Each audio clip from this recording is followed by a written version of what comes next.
Good morning, this is the Eager Beaver Show. You are listening to a True North Eager Beaver Media Incorporated podcast.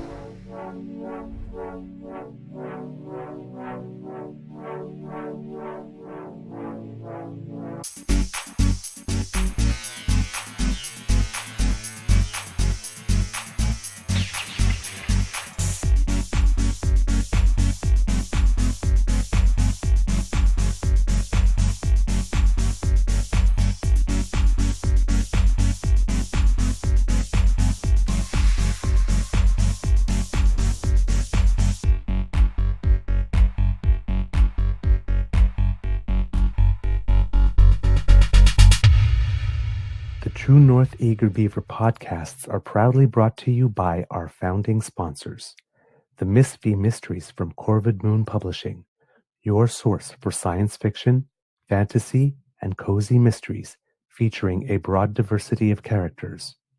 PsychicTarot.ca, book your tarot reading and unlock your spiritual journey. And the Pepper Master, hot pepper sauces made from farm-fresh ingredients to thrill your taste buds and expand your mind.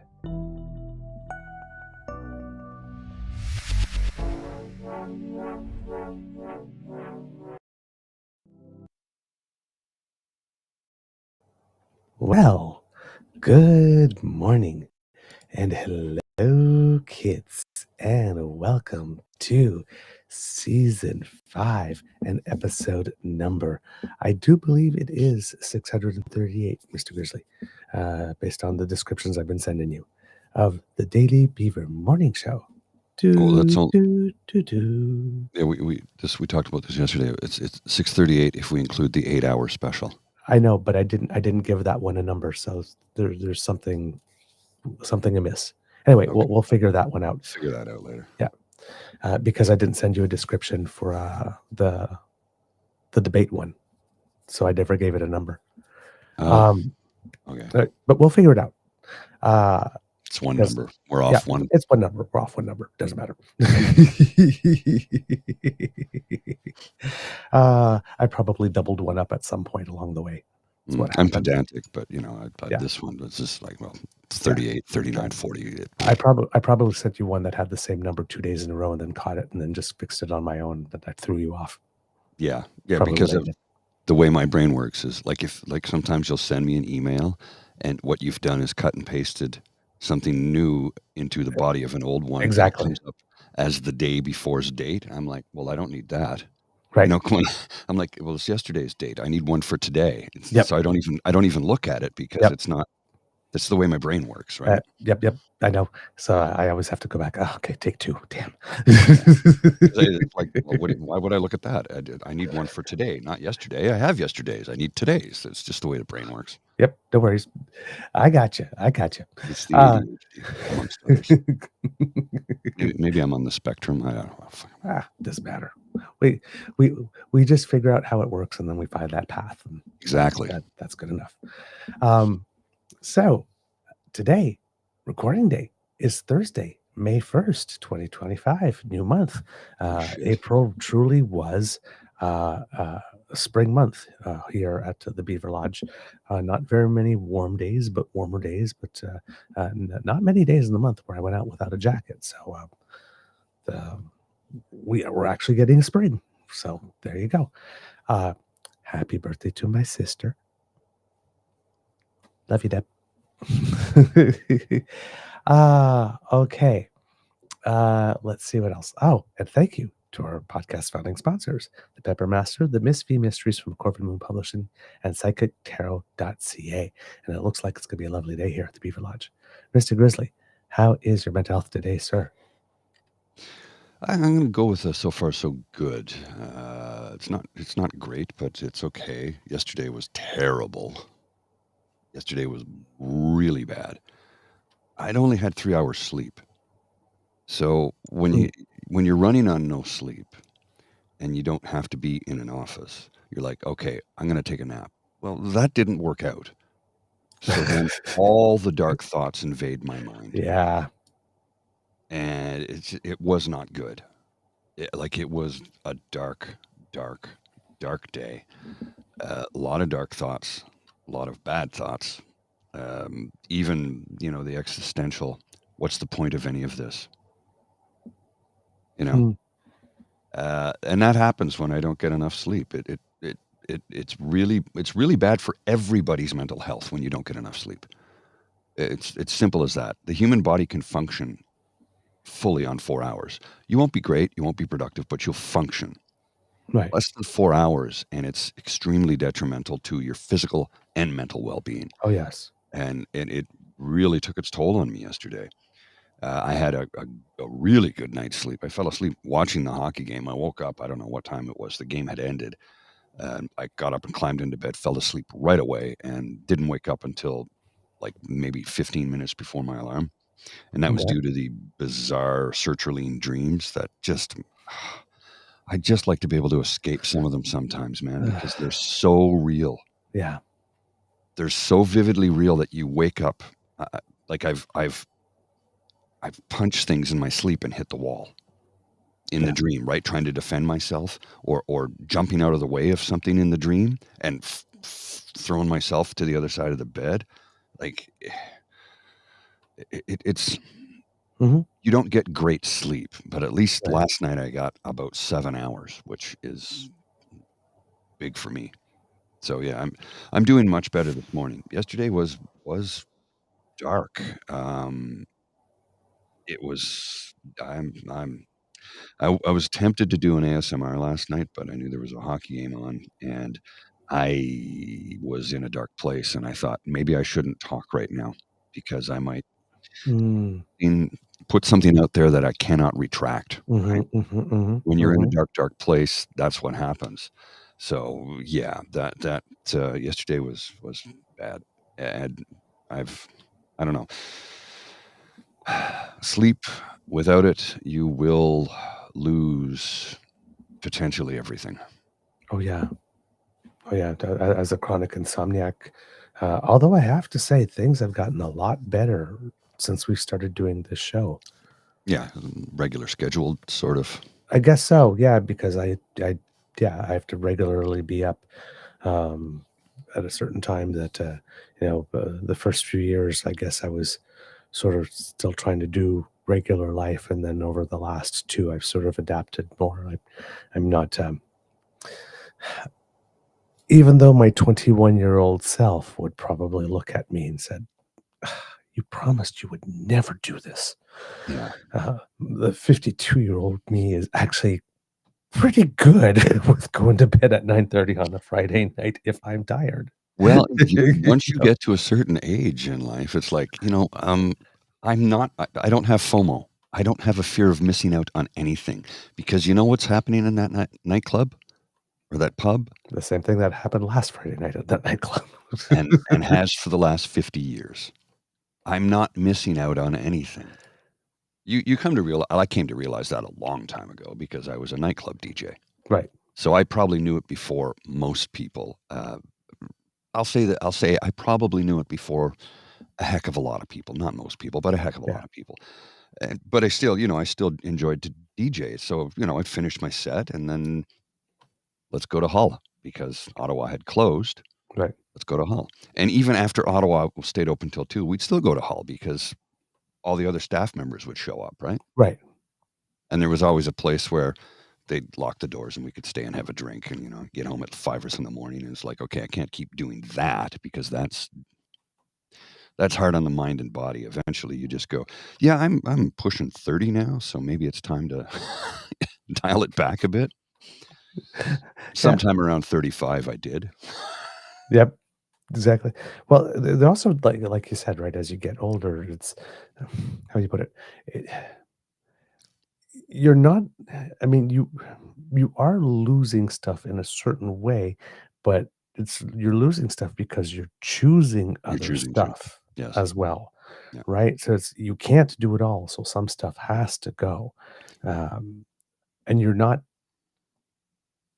unhappy, right, No, no, with no. the new stuff. Like, you take on a spouse, you take on kids, and you get like having kids is worry. I get it, but there's all the other stuff that comes with it, with like being a family and whatnot, and all the other joys that a lot of people don't understand until they have it. And it's, oh my God, but you can't go on vacation when you want. You can't. Yeah, but you also, you on your side, don't get the joy of hearing someone say "mama" or "dada" for the first time, Well, right? It- yeah. Life is about trade-offs, Yeah. Well, right? and you start to what was that line from Jerry Maguire? It was the line that what's the name of the character in the film? She says, "I'm a 27-year-old single mother who would rather settle in on a Saturday night in a warm bath with a good book." Yep. When everybody else is out clubbing and having a good time. And I think I might be approaching that stage of my life. Don't get me wrong, I still like to go out to the pub on a Friday, but I go out at like 4 o'clock. Yeah. And I'm usually home by like 6, maybe 6:30. A late night would be 8. See, every now and then, it's like, even though I'm like 52, it's like just one night. I want to go raving just one more night. One more time. Well, One more time before I go. there's a scene happening in the UK where they have there's two different scenes that are happening in the UK. They have early morning raves on a Saturday Oh, that that are would be wonderful. that are drug and dry free, That would be wonderful. drug free, dry and drug free Oh, thank you. Yes, for please. like Muslim kids who literally want to experience that life, but don't want the drugs, don't want the alcohol, and going out late at night. Their parents might frown on that, but if they're out at Saturday morning from say 6 a.m. till noon at a rave, that's cool. Oh, what a beautiful idea. Well, and there's daytime raves now that they're having for Gen X, who started the whole rave culture. So Oh, people in their 50s, people in their early 50s to mid 60s to even in some cases, you get millennials who are in their 40s now, want to experience what it was like. And they're doing it instead of like Coachella, where they have the EDM tent, or right. or Ultra, which is this giant corporate EDM fest, which is amazing. Don't get me wrong; I think it's incredible. Or we have Escapade here in Ottawa. They're all amazing festivals that they put a lot of time and money and effort into, and I like them, and I think they're cool. But they're also $400 to $500 a ticket. Number one, and number two, unlike what they're doing in the UK, is they put up a tent in the middle of a field somewhere. And yes, they have lights, and yes, they have LED video walls, but it's more like the DIY that the rave scene was in the beginning, Mm-hmm. where a bunch of people would get together, they'd rent some generators, they'd rent a PA, they'd go out in the middle of a field somewhere and have a party. And that's how it started. And it's taken it back to that, but it starts at like 10 a.m. on a Saturday. Apparently, there's one out in BC. There's uh, a Twitter friend that I've had. We've never actually met in real life, but like for about like 7 or 8 years, and we just like chat like this. There's something out in BC called Shambhala or something. Yeah, Shambhala Yeah, Music Fest. yeah, something like that. It's a farmer that lets out his field for it, because apparently it's really great. Yeah. So I was like, maybe that'll be there. But it's like, just I keep on hearing like Lee Aaron in my head. Just one more time. I just want to Well, there used to be one one last one. in the Annapolis Valley in Nova Scotia called Evolve, which was an EDM festival as well. And it was kind of a grassroots thing. And I don't know if it's still going on. Shambhala still is going on though, but Shambhala is not a rave. It's a music festival, whereas Evolve was an EDM fest. Yeah. So, oh my God, just, but yeah, I'm, like I said, as if you've been watching this week over the course of the mornings, right? I'm looking slightly more rejuvenated with every Getting some passing sleep. day. Exactly. But oh my, like the morning after the election show, everything hurt. Yeah. Everything. Like I was Congratulations. just like Welcome to your 50s. stiff ball. It was just like Yeah. and then the next day it was like, okay, a little looser. Maybe if I go looser enough that I could imagine like going out and playing tennis, Mhm. and maybe like that running around, whatnot, motion is lotion, will loosen me up a bit. I mean, listen, I was I played my first match of the year the other day, and I played very solidly, and I won 6-4. And then yesterday, I was down 5-1 to the same person. Before, like, my body was like, "Oh, yeah. Okay, now we're starting to feel this stuff." So I lost a respectable 6-4. But That's not bad. I caught up in the end, but it took me 6 full games for my body to just like, "Oh god," to get to the starting point where I was a week ago. Well, I have a couple of things to attend to today. That yesterday was a complete write off. Like I had planned to go take care of something for a friend of mine, help him out with a tech issue, and Mhm. I couldn't think. Like it's like the worst thing I could have done was show up, plug a laptop in, and go, okay, let's figure this out together. No, Mm, no, dude, I had a hard time trying to produce this show yesterday. To give mm, you the state of my mind was in, it was like, thank goodness I've got this on almost automaton mode. But to troubleshoot something for a friend, it was not going to happen, and I had to resign myself to the fact that yesterday was going to be a total write off, and it was. It was. mhm. Um, I think I can take solace in the fact that because I'm not working, I didn't have to call in sick, Right. right? Or I rarely ever did call in sick. I'd show up anyway and be a Miserable. waste of skin. And I've had people say, You should go home." I'm like, "Well, yeah, Paul, why did you come in?" "Well, it's responsibilities, job, and people are depending upon me." It's like, it's one day. Go home, get some rest. And I miss having that kind of influence in my life from a management. Because I've had jobs in the past where I don't care if you're dying, get in here. Right. I'm sure you've heard that. Yes. Like, dude, I have pneumonia. I don't care, get in here. We have work to do. Yeah, that's how people die. Mhm. And also you have to remember, I was often working on, you know, construction sites, and I had a boss who demanded that. Yeah. Yeah. That's not safe. Stupid. Yeah. Indeed. Indeed. I think over time he mellowed and realized that, oh man, that's a stupid thing to do. Somebody had a conversation with him one day and said, this is what could happen in this instance. Maybe we shouldn't do that to people. So yeah. Yeah, indeed. You were saying, before you fell asleep, I don't know how much of the match you saw. Um, I saw that they were losing 2-0, and I think sometime in the second period I dozed off. Yeah. Yeah, it was 2-0 at the end of the first. I think it's a little Yeah. hazy. Yeah. Yeah. At the end of the first. Oh, man. Well, then that first goal by Ovechkin, no, Yeah, I know. holy crap! Nobody was going to stop that. I Nobody know. was going to stop that. I know. It's just they played so hard. Yeah. They played so hard, and especially like the last like few minutes when they pulled the goalie. I mean, they were just buzzing around that net. They did everything they could, and it was just not going to happen. Well, I mean, they were up against a better, more experienced, seasoned veteran team. Mm, There's like no doubt. Gallagher's the oldest player on the Canadiens. The Montreal Canadiens are the youngest averaged age team to ever make the playoffs in the history of the league. Yeah.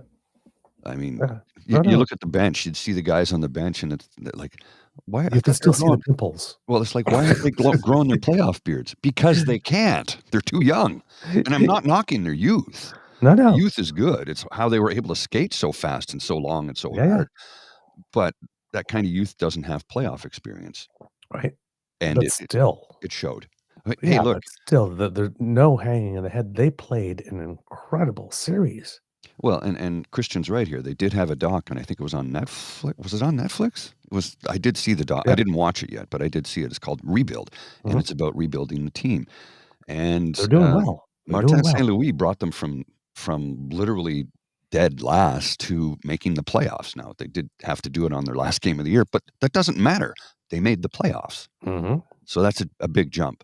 And I was talking to a friend about that, and he says, well, they made the playoffs. That's an achievement. Yes, it is. But you want to advance to the Stanley Cup final and win the whole damn thing. That's the point of playing the game, Yeah, absolutely. right? So Absolutely. But I mean, still, right? There's there are years, and this is true, right? There are times where you say, well, at least they made the playoffs, and it's loser talk. And there are Yes. times you say, at least they made the playoffs, and it's like, damn, we got invited to the party. Yes. So it's like, Correct. it's Yes. And that's what Montreal can take solace in the fact that, hey, you made the playoffs. right. You were at the beginning of the season. They were like, no, that's not. They'll never make it. No.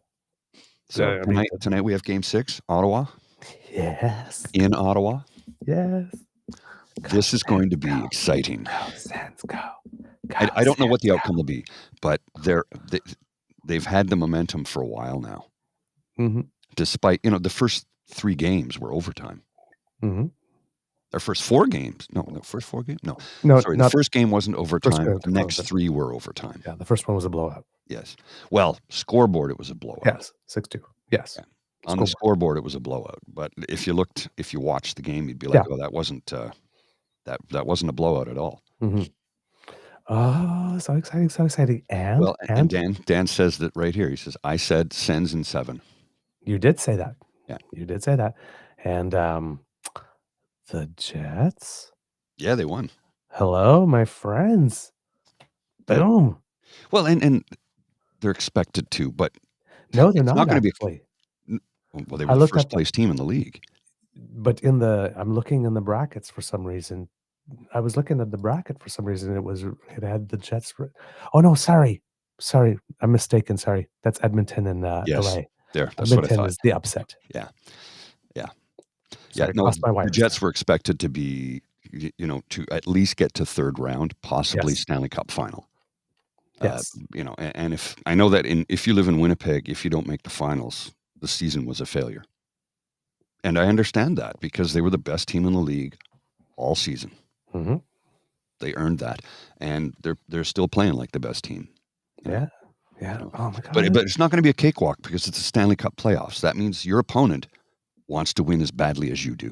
Mm-hmm. But hey, listen, we had 5 teams going in. Only 4 were going to be able to advance because Toronto and Ottawa, one would cancel each other out. Yeah. And we might be looking at going forward with 3 here. That's right. I'm good with that. Yeah. Yeah. Edmonton, Winnipeg, and either Ottawa or Toronto should. Edmonton and Winnipeg should advance. Ottawa, Toronto, the Battle of Ontario. Again, I'm saying Sens in 7. It all depends on tonight, right? Yep. So excited. Yeah. Speaking of people who are making the most of an opportunity, I've been talking to you about this guy for a couple of days now, Gabriel Diallo. Oh, yeah. Yesterday, he was playing Grigor Dimitrov. Now, Grigor Dimitrov is from Bulgaria. He's been on the circuit for a while. When Roger Federer was still playing and Dimitrov came on the scene, they nicknamed him Baby Fed. Baby Fed. Yes. They had similar styles and a bit of a similar look. Dimitrov has been as high as, I think, number 5 in the world and is currently number 15. Gabriel Diallo just entered the top 100 this year. He got an entry into the qualification rounds for this tournament. And he lost in the second round of qualifications, the last round. But he was the highest ranked player. And somebody had to pull out of the main draw. So they call that a lucky loser. He gets into the main draw. The person he was supposed to play against is Carlos Alcaraz, who just recently was number 1 in the world. So, yay. But he has to pull out. So Diallo gets another lucky loser. Wins that one, gets to the second round, wins the second round, gets Grigor Dimitrov. He won yesterday. Biggest match of his life. On the biggest stage of his life. There are only 9 1,000 level tournaments all year long. He's at one right now. He's playing right now like he's a top 8 player in the world. Well, It's good on him. Right now. And the French Open is coming in a couple of weeks. And this is on clay, the tournament that he's playing in right now. So his next match, however, is going to be tougher because it's someone who's even higher ranked, Lorenzo Musetti from Italy, who right now, based on his victory yesterday, is number 9 in the world. So it's going to be one hell of a match, and it's going to be a tall lift, but so is Grigor Dimitrov. so talk about making the most of your opportunity. But yeah, this guy is now, I think, oh God, what did he rise to now? 50, he's 54th in the world now, Diallo, with this win. And to give you an idea how big this is, his entire winnings for the year so far were $246,615. Yesterday's win alone got him 187,500. Wow. Yeah. That So that's literally pays like first travel and everything for a full yeah, season and next season. And right. that's a big jump. Yeah. That means that when you get a paycheck like that, that means you get all the training and whatnot. You can afford it to keep on playing at that level, not just pop in and then drop back down. So this guy's here to stay. Oh yeah. It's so exciting. It's so exciting. So yeah, we have right now we have 3 Canadian men in the top 55 players in the world. Oh hey, I'm just looking at the other things you sent me here. It's like I'll put this on the screen because this is cool. Madame Black. Mm-hmm. Is Madame or Mademoiselle? I'm not sure. She might be married. I'm not sure. I don't know. Lady Black? How about that? Yes. Lady Black coming in hot, winning gold in the Cairo World Cup Vault Championships. Like, Yep. way to go. Way Yep. to go. After how many people said, oh, you're too old to be doing that sort of thing. And she competed in Paris. And now she was awarded not an Olympic medal, but there was something from all of the other gymnastics that presented her, the other gymnasts, sorry, that presented her. The whole IOC, Right. actually. It was a sportsmanship award. Yeah. Like, because there was a gymnast from France, if I'm not mistaken, that had been expected to do very well and had just fumbled, and she was devastated. And her and Shannon Olsen, who finished 4th in an event, so just missed a medal there. But they were consoling her. And like not just like a pat on the back, like they like stayed with her like for minutes and minutes, and like holding her by the shoulders and trying to make eye contact. And it's like you're good, right? Yeah. It's like don't let this stop you. And it just got caught on camera, and I'm sure they didn't know that it was because you couldn't see them like looking for the camera. The camera was sort of at an angle. So yeah, she was awarded the Fair Play Award from the International Olympic Committee. There you go. For that act of compassion. And she was talking to the gymnast was Melanie de Jesus dos Santos, because she had fallen on 3 of her opening routines. And she was expected to medal in the all-around. And the sprite from Halifax, Ms. Ellie Black, is planning to attend the Olympics in LA in 2028. Yep. Yeah, she's 5th games. Yep. I mean, she's still really good. I mean, she's still top 10 in the world all around. I think she'd be 33, which is, I know people consider that the top end of the age for gymnasts. Now, But with today's sports medicine and health and fitness and nutrition and the science that goes into perfecting athletes' bodies and their mental health, I don't think that's a challenge for her to make those games. I really don't. And now you're allowed to be an apparatus specialist. Yes. Right. So because in terms for the all-around, there's a way that you qualify that you can, an apparatus specialist can have their score counted in or something. Like they've changed some of the rules, because before you had to do everything that was just all around, and things have evolved since then. She is the senior most and the best person on the team as well. So in this case, like in the case of the United States, there's so many gymnasts and so of them all good, you can have like 5 or 6 all-arounders on the team. You don't really need an apparatus specialist. But on a team like Canada, if you can have 1 or 2 that are like excellent and on 2 or 3 elements like this, and can really boost the team score to help get them up to qualify the team, why not? Right? So Yeah. she can pretty much stay as long as she might be able to stay into her 40s if she would like to. Right? Well, And it has been done. There was a Bulgarian person on vault specifically, which mhm, is her event when she won gold. right. But Well, as long, if she can stay healthy, and I think she can, without any catastrophic injuries, I don't see any issues whatsoever. I mean, really. And again, like I said, with the sports science and sports medicine they have today, I mean, some techniques that they're using for people who have been in, I'll say, a car accident or some sort of industrial accident of some type, some of the science that has been developed in sports medicine is being utilized today mhm. to help people who have been injured. Also, battlefield medicine. Yes. Yeah, indeed. One of the things that they talked about, and it's become common practice today, was let's freeze them right away. Right. If it's a spinal injury, they freeze them right away. It kills all the swelling. And there's people who literally 15, 20 years ago, you have lost the use of your legs. You will now be a wheelchair user. That's not the case every time anymore. Exactly. There was a football player who played for the Buffalo Bills who thought that's it, his career is over, and they froze him because the medic on the team, one of the doctors on the team, had served in the theater of battle, in the theater of war, and said, "No, we'll freeze him right away." And they're like, "What?" He goes, "Trust me." Yeah, he was back playing football the next season. Wow. Yeah, Good yeah. stuff. Good So it's a stuff. combination of sports medicine, sports science, and battlefield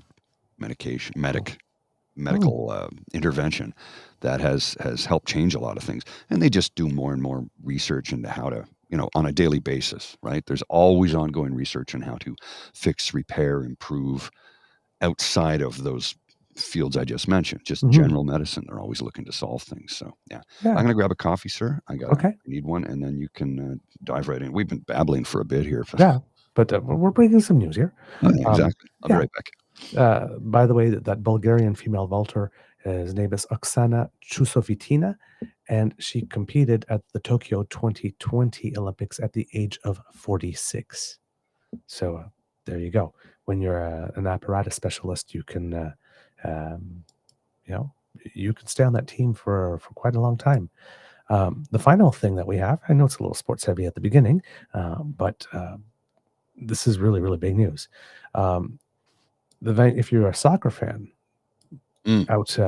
out west, the Vancouver Whitecaps right now are playing in a big tournament. I'm guessing it's tournaments from teams from all across the continent.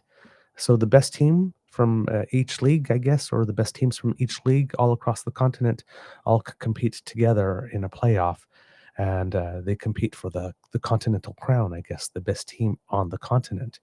So the Vancouver Whitecaps were playing against Inter Miami.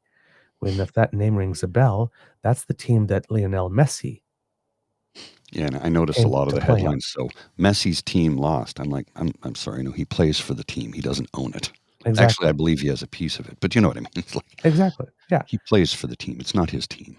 But he came to like North America to try and help boost soccer over here, and this is the team that he Yes, plays for. He's one of the best players to have ever played the game. correct. The first time Inter Miami came to Vancouver after having signed him, people were very disappointed because he didn't play that day, and a lot Mm. of people felt like they got ripped off, and there was even a class action option started as a result of that because they advertised him, Hmm. but he did not He play. didn't play.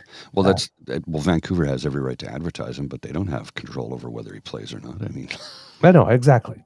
Um, So it seems that in this tournament, the soccer tournament, the Whitecaps have been kicking a whole bunch of ass, for lack of a better term, and by playing Inter Miami, they have to play 2 matches, mhm. and then they add them up, and the Vancouver Whitecaps defeated they won 3-1, and yesterday in their most recent match, and with both matches together, they had a 5-1 aggregate scoreline, and they are going to face either the Cruz Azul or the Tigre UNAL in the Champions Cup final on June 1st. The final, the best That's pretty club awesome. team on the entire freaking continent. Yeah. Well, So, and Messi did play in the game. yep, he did. He did. Just He played this time around. Yeah. you So, can't carry the whole team on your back in soccer. It's not like basketball where literally one player can make a huge difference on the team. yeah. So, geez. So, according to this article here, for Vancouver, the final will represent one of the biggest matches in the club's history. I guess so. With the winner of the final set to play in the expanded club World Cup. They had previously only made it as far as the semifinal in 2017. So it seems that this is like the best club on the continent. And if they actually are declared the best club on the continent, they go on to go play for the best club in the world. Yes, which is a World Club Cup Championship, which is Damn. It's different than the World Cup, of course, because that's countries. But yeah, Canada, a Canadian team. That would be so cool. Damn. Messi was held without goal for both matches, by the way, so good defense. And one of the two matches was a shutout, actually. nice. So way to go, Vancouver Whitecaps. Yeah, that's pretty massive for a North American club team to well, I mean, especially for the Vancouver Whitecaps. How long have they been in the as a team? I don't even know. Are they MLS? Yeah, they're MLS. They're MLS now. Yeah, I don't know how long. I'd have to look that up. I got a friend out in out west in BC who she and her daughter attend a lot of the games because they're big football fans, right? Well, soccer. I'll say soccer so I don't confuse people. But yeah, she goes to most of the games, and she's a big booster. And hey, Natalie, if you're ever watching, we went to high school together. Yeah. So, 2009. they joined the MLS. Yep. Okay, because they were a team before that. There was a Whitecaps team in the '80s, but that was a different league, a different team. They just kept the name going, which makes sense. It's the same as the Ottawa Senators, you know. Yeah, absolutely. Oh my God, this is so exciting. Listen, I will admit to you, I'm not a big soccer watcher because pretty much only the Olympics and the World Cup. But if this is on, I can't imagine it wouldn't be on some point. I it'll will be watch televised, this. yeah. I will definitely watch this. This is historic. So there you go. A little sports heavy to start, but hey, that's okay. There's a lot to celebrate right here. These are big achievements. Yes, indeed. Indeed. All right, kits and cubs. Before we get into it, a little bit of take a little look at the markets because what's his face down south of us has still been running his mouth, changing his mind up and down and all around about auto tariffs and whatnot. Listen, I would like to try to explain to you everything, but after all the election and whatnot, I will be honest, I slept off a little bit. I was a little tired. I've been following the news and picking up some stuff, but I looked at it and says, oh, he's going to do what? And it may affect what and this and how and what's the exception? And it's like, you know what? Yeah, my brain is too tired to figure him out. So I just took a pass. Just let me know what you finally decide and I'll report on that. But apparently it has something to do with auto tariffs and parts and certain exceptions, and then there's other things, and it's complicated. The system that he first announced that was supposed to be very simple, he just added another layer of complication to try to undo some of the things he screwed up. And that's basically that's basically the broad lines, but I still can't understand. I don't want to say I haven't cared enough because I care enough about what happens to Canadian people, but I haven't cared enough about him to try and figure out what this move is right now. But I will get around to it. However, it seems to have had a positive impact on stock markets. Yesterday was not necessarily the greatest day, and the day before there was a lot of bouncing around. But if we're looking at the Asia Pacific markets, most of them are up at the moment, with the Nikkei in Japan up over 1%.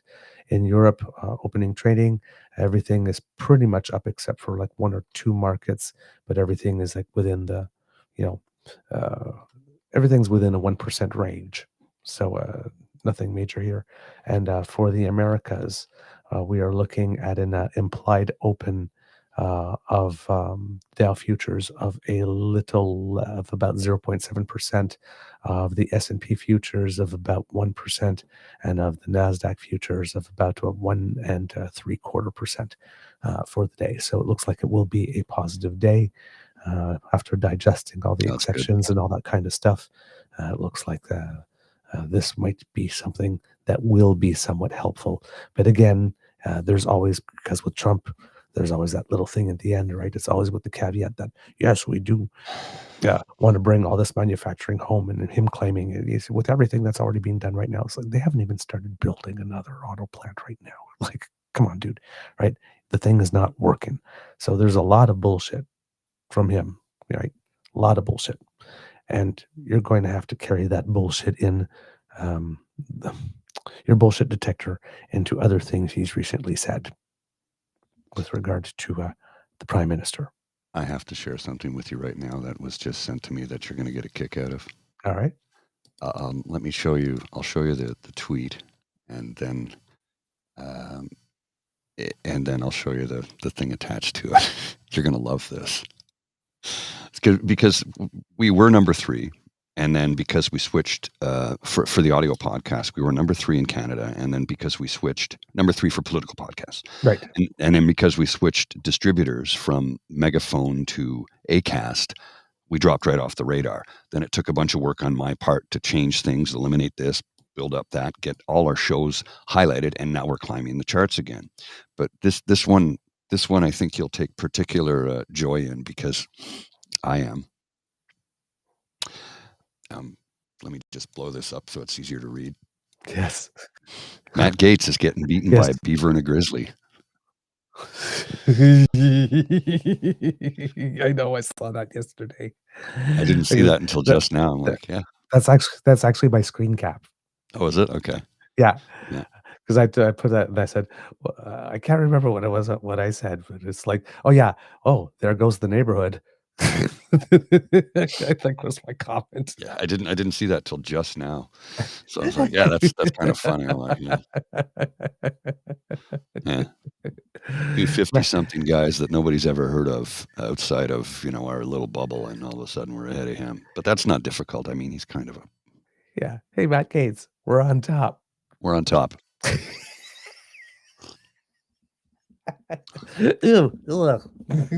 Well, we are in Canada. We are in Canada, so we're automatically on top of. I don't want to be anywhere near proximity, though. No. Goodness, no. God, no. Just being above him on the charts gives me the heebie-jeebies. Hell no. All right.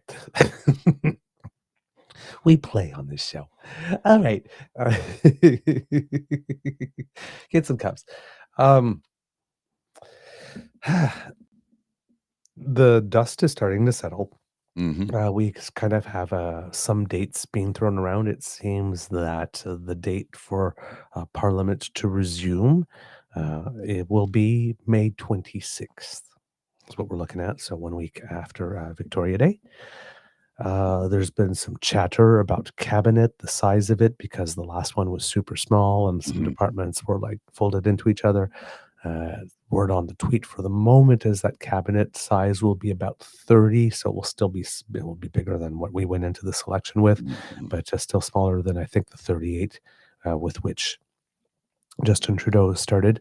Again, some questions as to, there's a lot of people here. Carlos Letao, who was elected in Quebec, former finance minister in Quebec. Evan Solomon, former newscaster and host of Power and Politics, and also of CTV's Power Play, both of them. And I think Question Period as well, if I'm not mistaken. Maybe who got a seat. Got Gregor Robertson, who's former mayor of Vancouver. Sean Fraser been reelected. Sean Fraser's been reelected. We have Bruce Fanjoy, who had like the big win. Yes. We have Bucky Belanger, who's the first person not named Ralph from Saskatchewan to hold a seat for the Liberals in maybe like 40 years. Well, it's true. uh, but so there are some people now. All of these names, of course, seem to be men. So the star female candidates that can be put up, it seems that Mark Carney is still committed to gender parity for cabinet. Mhm. But there has been some because of, and there was some conversation of this, but because of all the way that the internet and social media have transitioned over the past few years, it seems that there has been a lot more difficulty in attracting female candidates. The NDP was the only party that was able to field a slate of candidates that was close to 50-50. I think they had 51% female, but everybody else was well below.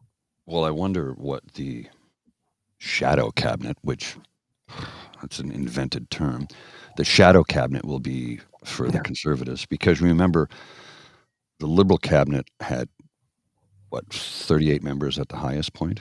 Yeah. And there were how many shadow members? Mhm. Like 6 or 8 more? I Yeah. thought, but I thought you believed in smaller government. Yeah. Well, Meanwhile, Pierre Poilièvre spent how many millions more than the prime minister did? yeah. Millions. When you have when you're in the opposition and it looks for about the better part of 2 years like you're going to be inevitable, it's easy to keep a lot of people online with the promise of potential carrots. Well, who's he going to ask to give up his seat so he can run in a by-election is the question. And what's it going to cost him? Well, it's Because I'm sure the probably person going to isn't be. going to go for free. Well, it's probably going to be in Alberta somewhere, maybe Well, in yes. Calgary. Yes. So who's he going to ask to throw themselves on the sword for him? And better hope I the chair was have a nice to him on the speculation. way up. Well, I have a speculation as to who he's going to ask, but I'm going to keep it to myself for the time being. I will share it with you in the private chat, but I'm not going to make the announcement here because it might ruffle a few feathers. But I'm predicting this riding.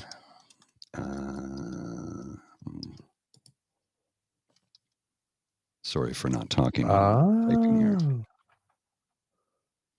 That's what I'm predicting. I had 2 names in my head, and that was one of them. Yeah, that's what I'm predicting. Now I might be wrong, but I'm predicting that. And if that comes to pass, we will make that announcement. But there's a reason I'm not making that announcement right now, right? So. Yep. Well, hey, like I said, as soon as you said that, 2 names popped into my mind, and that was one of them. So I figured as much. we Yeah. are we're on a similar wavelength here. I would not be surprised that I think that this person of whom you are speaking is the type of person, based on what you have told me of her, because I have no experience of this person myself other than seeing them on my television, but is the type of person who might be, what's the adjective I am looking for, without sounding too cruel? Ambitious. Ambitious. Not that Ambitious. there's anything wrong with ambition, but ambition can be a bad thing. Yes. But yes, ambitious enough to step aside in If order to promise have something this big happen. later. Yes, I know exactly. this person would do this. Exactly. Yeah. I I feel you there. I know this person would do this. I feel you there. So the other person I was thinking of was to make a potential problem go away. Mm-hmm. Offer them something nice somewhere else to make the potential problem go away. But this would be not a potential problem. This is uh, probably an extremely loyal foot soldier, who would be happy to uh, do you a favor, though. Yes. Well, I'm sorry, PNC Bio, but we're speculating amongst ourselves here, and sometimes you just can't say. There's reasons we can't say in this instance. Yes. and they are justifiable, validated reasons. Yes. And I'm going to leave it at that. But Remember, there are legalities. yes, and that is the thing. We don't need a lawsuit, Yes. and we're It's speaking about a group of very litigious individuals. yes. This is not gossip. This is CYA. Yes. But Well, so points taken. But points Melissa taken. Lansman was the deputy leader going into this election. Yes. Is she still the deputy leader? Well, they haven't had the caucus would have to meet, right? They've only met once since Chrystia Freeland stabbed Trudeau in the heart. So Was that a stab in as the a, heart, or was that a strategic move on both their parts? see, well, I suggested that first on, right? Yes, you did. That it could Yeah. just be a strategic move. Let's make a big deal. Come on, Chrystia, take your shot. Let's go. You've been loyal. Take your shot. See if that boosts you. But and also just the timing, because way before that happened, I suggested, well, we need to do the same thing we did in the United States. Well, I said, well, if we're going to try to pull the Kamala, it's going to be 100 days before potential budget would be around. And I gave a date, and sort of like, well, this was within 2 months of it. Yeah, I So, wonder. because you always got to wonder. Like I said, the one thing about Justin Trudeau that I kept on saying is that he was very, very good at playing the long game. Oh, very good at it. Yes, Like this. And as a boxer loves a good rope-a-dope. and So was he good at stayed that. on long enough to convince the Conservatives that he was absolutely going to be running, that they've had no contingencies whatsoever. And I guess maybe the Prime Minister had a sense that, or the former Prime Minister now, had a sense that maybe someone wasn't good at pivoting. It could have been. Listen, politics is often a various collection of dirty tricks, but politics is also a lot about just basic human behavior and human nature. Mhm. And once you can figure out what someone's nature is, you can figure out 8 times out of 10 how it is in the ballpark they are going to react, or what it is that they are going to say, particularly when they are addicted to formula and slogans. So at some point, if you're really paying attention to what the other people are doing and saying, watch them a lot and analyze their words a lot and find their go-to patterns, just like when you're playing tennis. Oh, if I serve there or at 30-40, they always serve down the line, down the middle, you start figuring it out. Well, then you can hit them off at the pass. Sometimes you can even bait them. Yes. Oh, they're going to see that. That's nice and juicy. Let them hit that. And then when they go to yum, yum, yum on that, boom, over the head with a bat, right? It's politics is dirty. Again, politics is not where you go for morality and fair play. We would like it to be virtuous, because us on the other side are decent people who try to be good and try to improve ourselves every day. But that's not politics. Not on the battlefield. It's like a politics is like, if I can cut a bitch, I will. Yes. That's sad but true.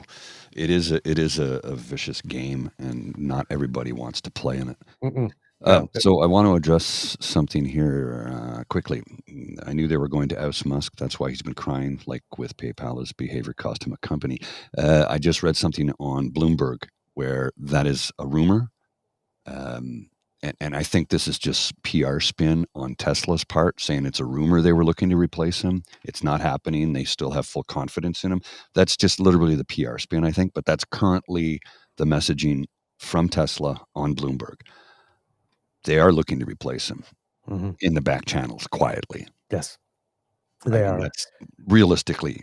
Yes, and Melon Huska not again saying with his full chest that he's leaving Doge. He's sort of like, well, maybe if I just do it 3 days a week. So it's like, Maybe he could just disappear from the public eye altogether, and we could get on with our lives.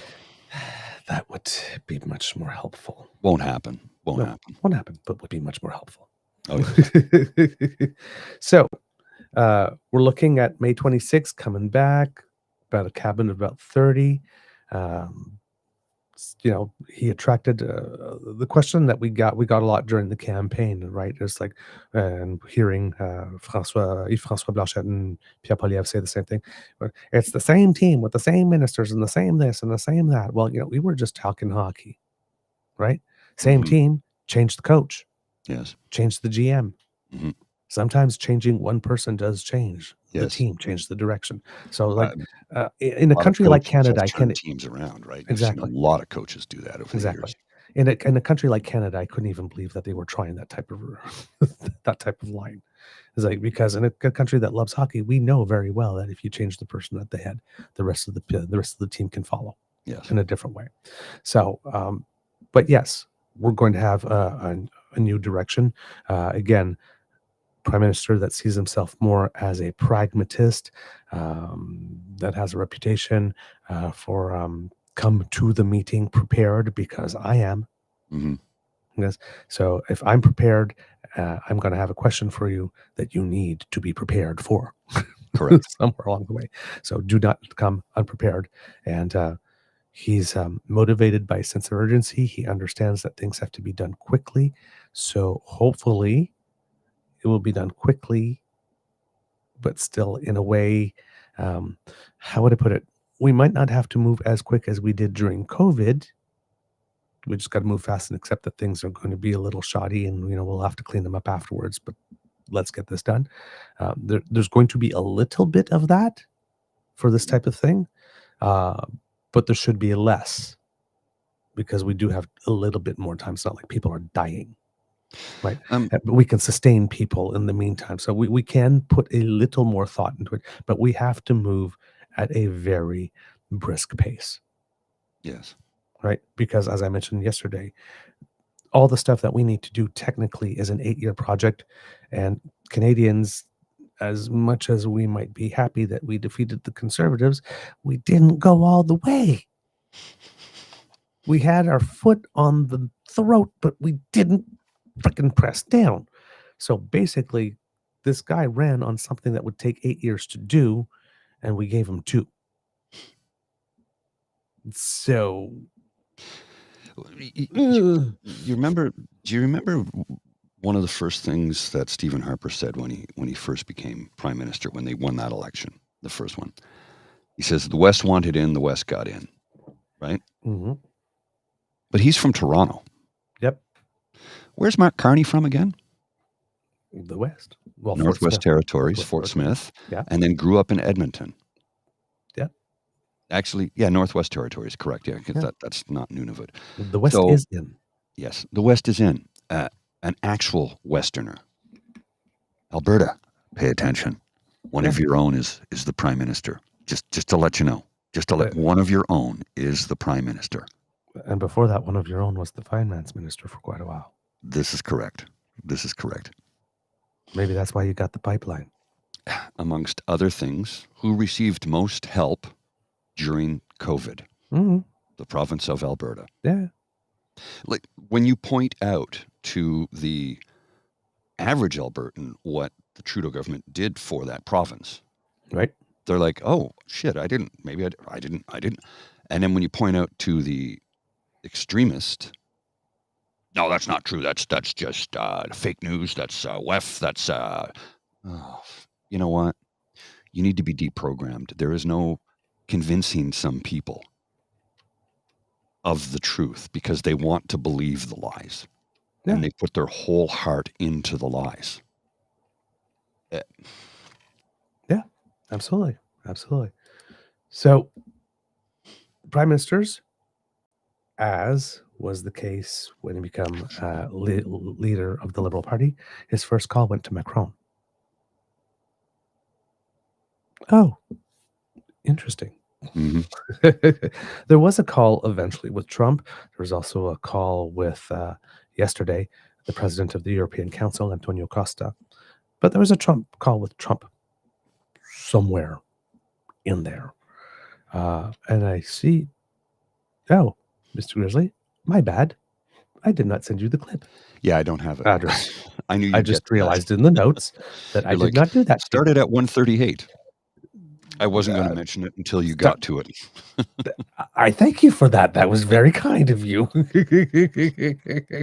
I just looked and went, there's no clip to be showing anything here, so I'll wait till he figures it out and we'll get to it then.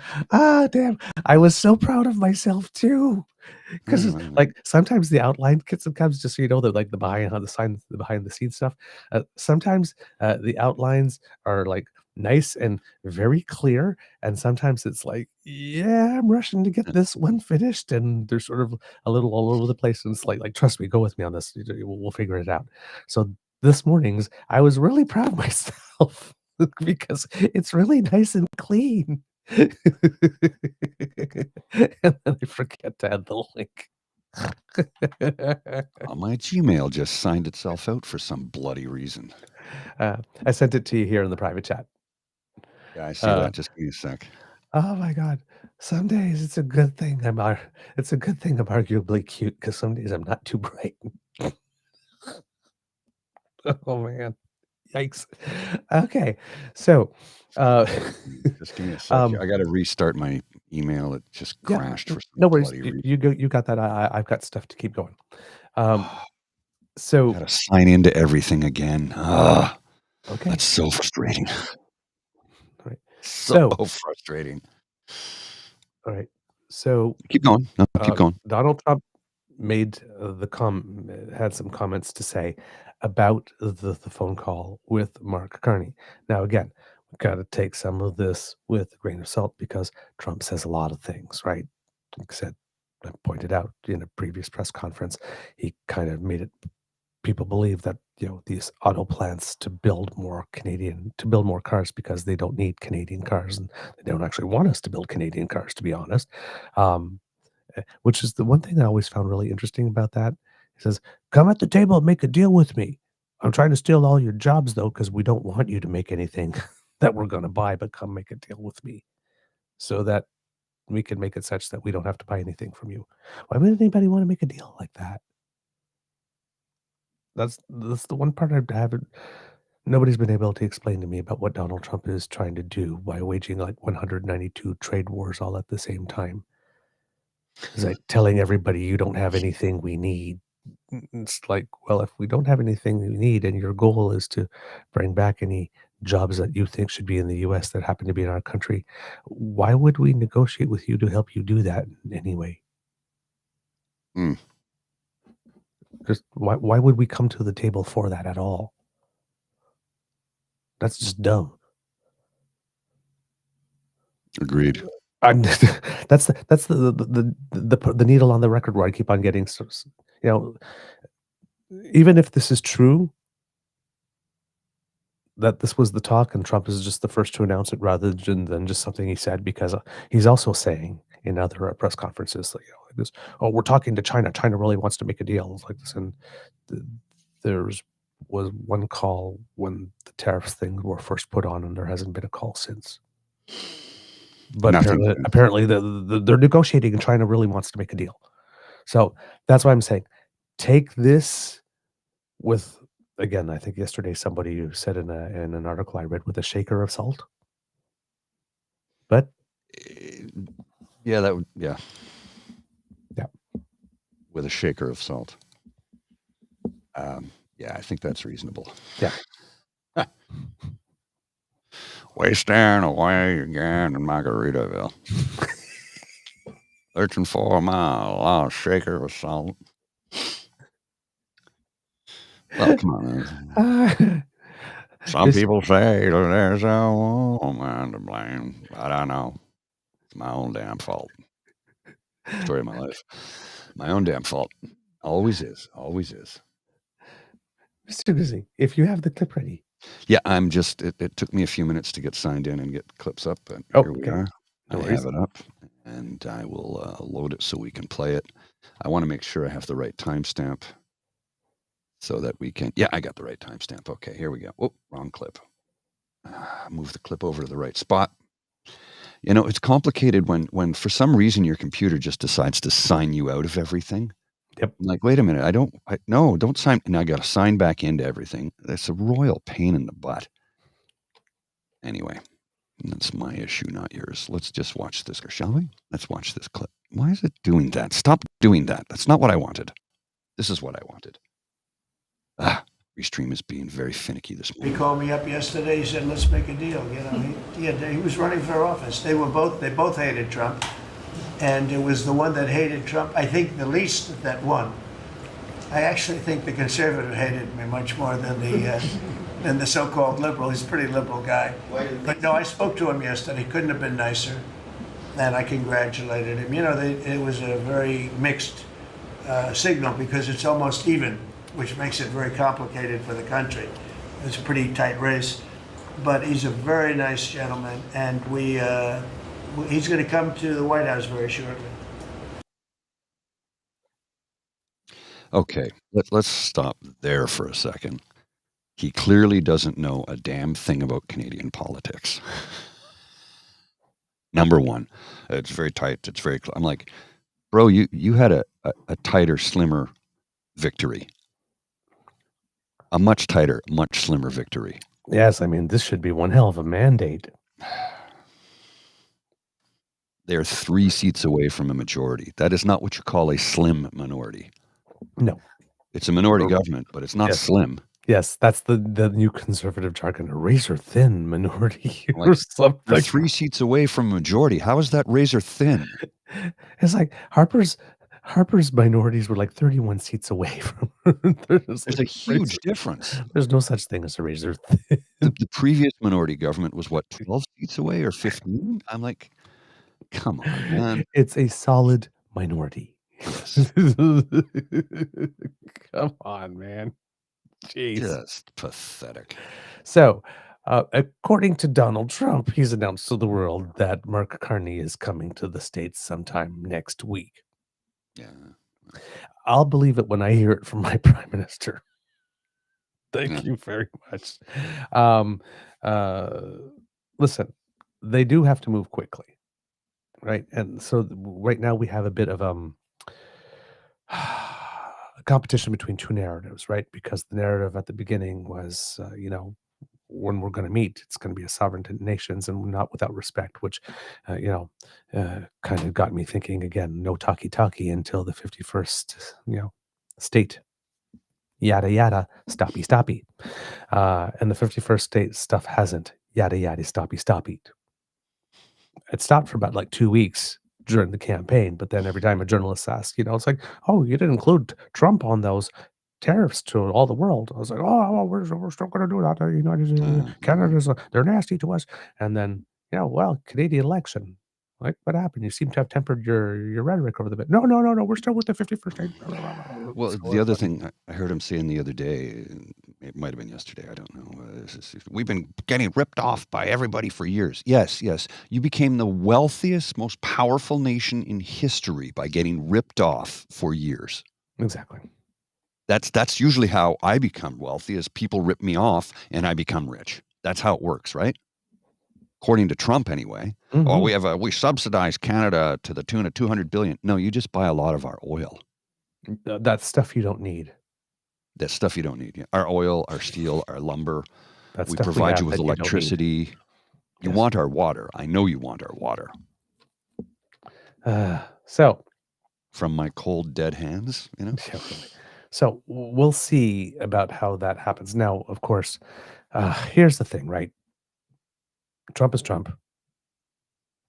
And like Mark Carney said the other day, near the end of the campaign, Trump has these things in his head that he keeps going back to.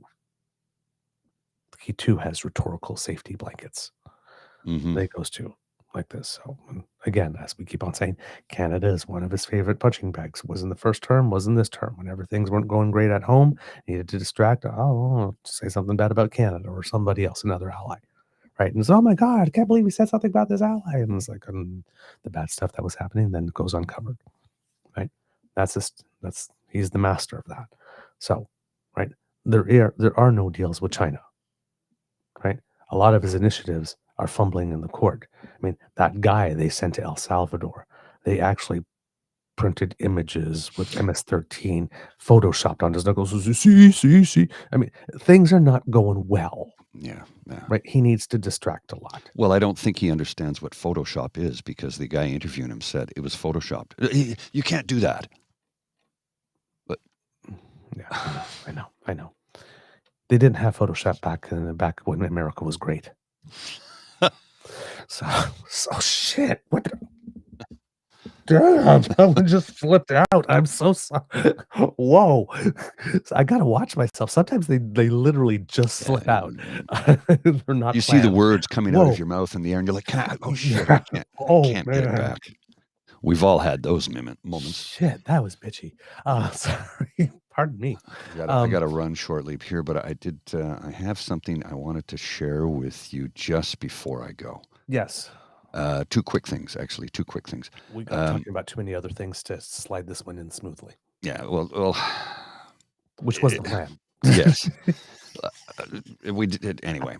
I'm gonna post this letter on the screen for those of you to you can read this. This is it was written April 30th by Chief Sheldon Sunshine, Sturgeon Lake Cree Nation, and co-signed by Chief Billy Joe Tucaro of the Mixu Cree First Nation. Yep. April 30th, 2025. Dear Premier Smith, regarding cease and desist separatist threats. You are attempting to manufacture a national unity crisis by enabling a referendum on separatism and a financial sell of individuals at the exact moment when Canadians need to unite against Donald Trump's America. The province of Alberta is on treaty lands.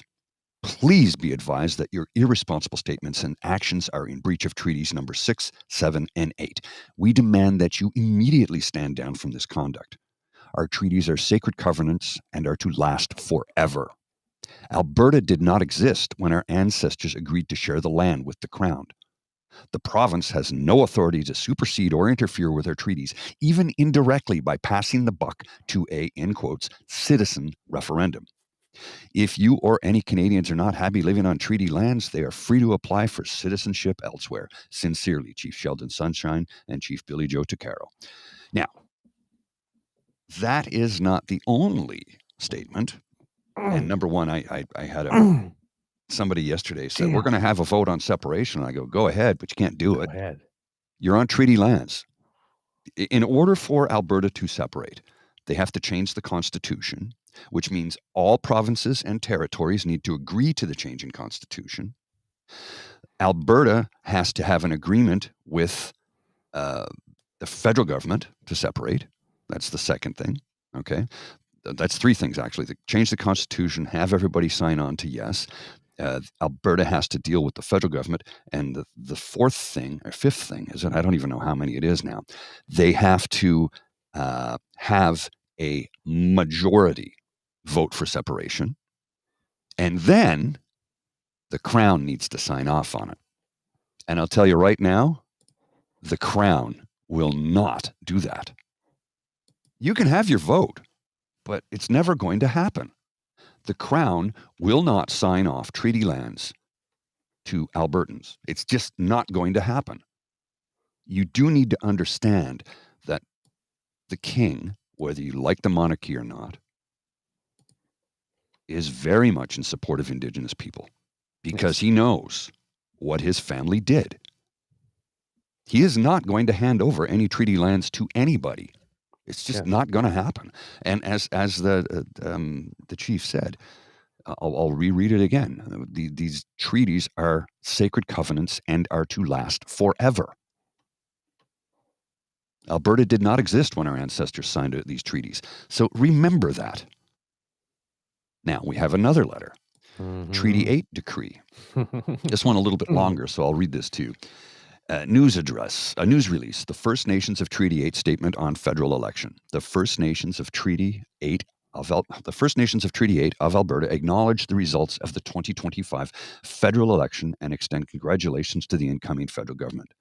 The First Nations of Treaty 8 are sovereign nations with rights enshrined in Treaty Number 8, and we expect the new leadership to work in genuine partnership, honoring the true spirit and intent of Treaty Number 8 and advancing meaningful reconciliation through action, not words. For too long, successive governments have failed to uphold their legal and moral obligations to our inherent and treaty rights. Our First Nations continue to face systemic barriers, underfunding, and threats to our lands, water, and way of life. The new federal government must understand that reconciliation is not optional. It is a constitutional, legal, and human imperative. We remind the new government the treaty obligations are not political issues. They are a sacred agreement, said Grand Chief Trevor McCready. McCready, yes. We expect those obligations to be respected in full. The era of making decisions for us and without us must end. We will not stand by while governments attempt to erode or rewrite the promises made to our people. We remind all elected officials that Treaty Number 8 was entered into in 1899 as a solemn agreement between sovereign nations and the Crown. It was not a surrender of land or rights, but a promise to share, coexist, and ensure mutual prosperity. That promise remains unfulfilled. Our ancestors entered into treaty in good faith for as long as the sun shines, the grass grows, and the rivers flow. That promise remains. It is not open to negotiation, modernization, or interpretation by any government. Treaty 8 First Nations will continue to assert our sovereignty, protect our lands, and fight for the well-being of our people. We are not passive participants in this democracy. We are rights holders whose voices must be central in shaping the path forward. We look forward to engaging with the new federal government in the spirit of truth, justice, and treaty. For more information, please contact Jamie Coe, Chief Administrative Officer, Treaty 8 First Nations of Alberta. So, yeah, that's what we call laying down the law. Making the statement. Daniel Smith, you can talk about having a referendum. You can even have one. But separation is simply not going to happen. It's not. It's a grift. It's complete This is a grift. She's going to fundraise off this left, right, and center. We've seen this before. It's elected Senate all over again. This is just, She's promising something she can't deliver. And did I not say yesterday on the show, right? The con bullshit English translation. I'm not going to do anything to advance separation. I'm just going to create as they used to say in Quebec, the winning conditions for something to happen about separation. And then she passed this thing where she lowered the threshold for the number of signatures that you need to get a citizen generated referendum on them. And she cut it by a lot. Right? Oh, yeah. So I think they said 165,000 signatures. I'm like, but there's 5 million people that live, almost 5 million people that live there.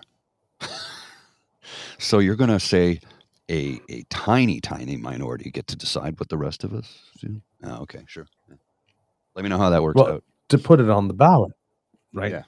It's the opposite thing that happened in the United States. In the United States, there was, I think it was the state of Ohio that wanted the citizens wanted to put a pro abortion thing on the ballot, and then the state turned around and said, "Well, wait! Before you do that, let's do our citizen motion first." And that citizen motion is that in order to overturn or to get a citizen motion passed, it has to be a 60% vote rather than 50% vote. Yeah. Let's raise the bar to allow you to access your own democracy. And then people from Ohio said, fuck no, and then passed the abortion protections. Well, this is the opposite. This is, hey, we want to break up the country and we want to put that on a citizen referendum, but we're not going to get enough people to do that with the number it is. So let's make it easier for any group of yahoos to put something that is completely destructive to the country and the province up for a citizen vote. And let's abdicate our complete and total responsibility as a government you elected to actually govern. I want to add to this conversation by a long tweet I just read from a gentleman by the name of Eric Lombardi. He describes himself as a thoughtful guy in fintech, a champion of progress. Yimby.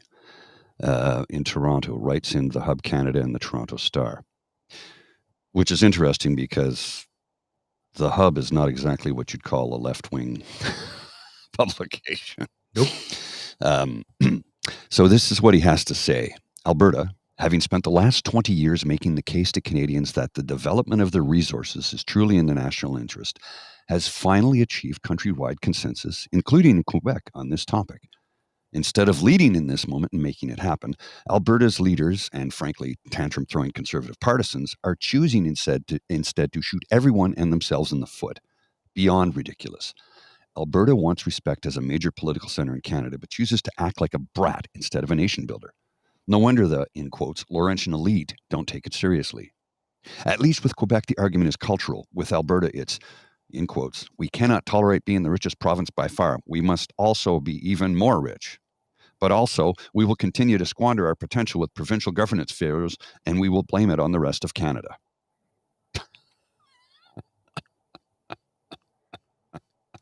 Hmm?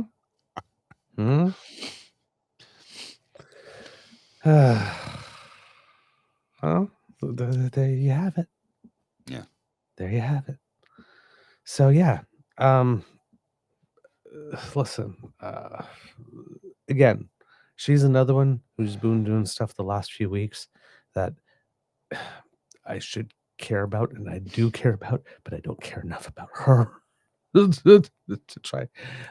But yes, I do need to go figure out the more ins and outs of this thing. But yesterday, Keith Wilson, and if that name rings a bell to you, It does. he was one of those lawyers at the convoy thingy Oh, okay. that, brought a lot of honor on himself. Not the guy who chased somebody down the hallway thinking he was someone else, but like sort of like the big wig that was sort of coordinated. I would assume the big wig that was coordinating them all. But he's the,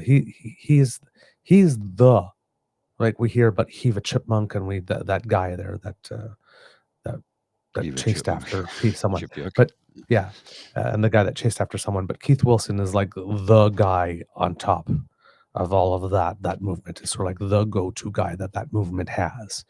So he says, huge win for Alberta sovereignty. Premier Smith updated Citizen Initiative Act slashes the referendum signature requirement from 600,000 to just 177,000. 10% of last 177. election's voters. So it's even smaller than I thought. Yes, and extends collection from 90 to 120 days. So think of it as you're playing CFL football, but they say, but we're going to reduce the size of the field by 4, and we're going to give you 2 extra downs. Or an extra down. So yeah, we're going to shrink the size of the field by 4, but give you an extra down. The score of this game is 196 to Yeah. But she's not going to do anything to promote a referendum at all. Just encourage it. Not promote it, encourage it. Come on. These changes make a referendum on Alberta independence far more achievable, empowering Albertans to take control of their future. With a lower bar and more time, the push for separation is now within reach. Again, huge win for Alberta sovereignty with a lower bar and more time. Mm-hmm.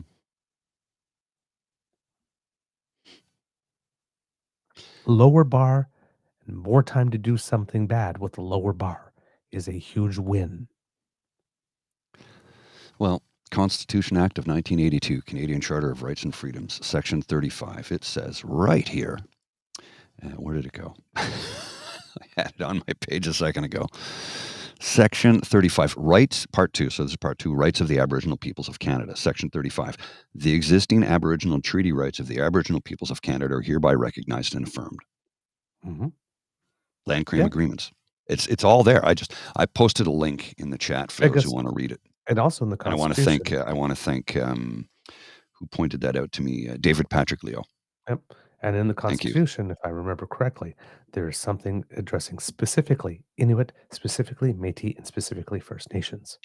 Section 35, Article 20 of the Constitution settles it. If you know it, read it again. I know I have to. Is it David or David? Because you have David. accents. Yeah.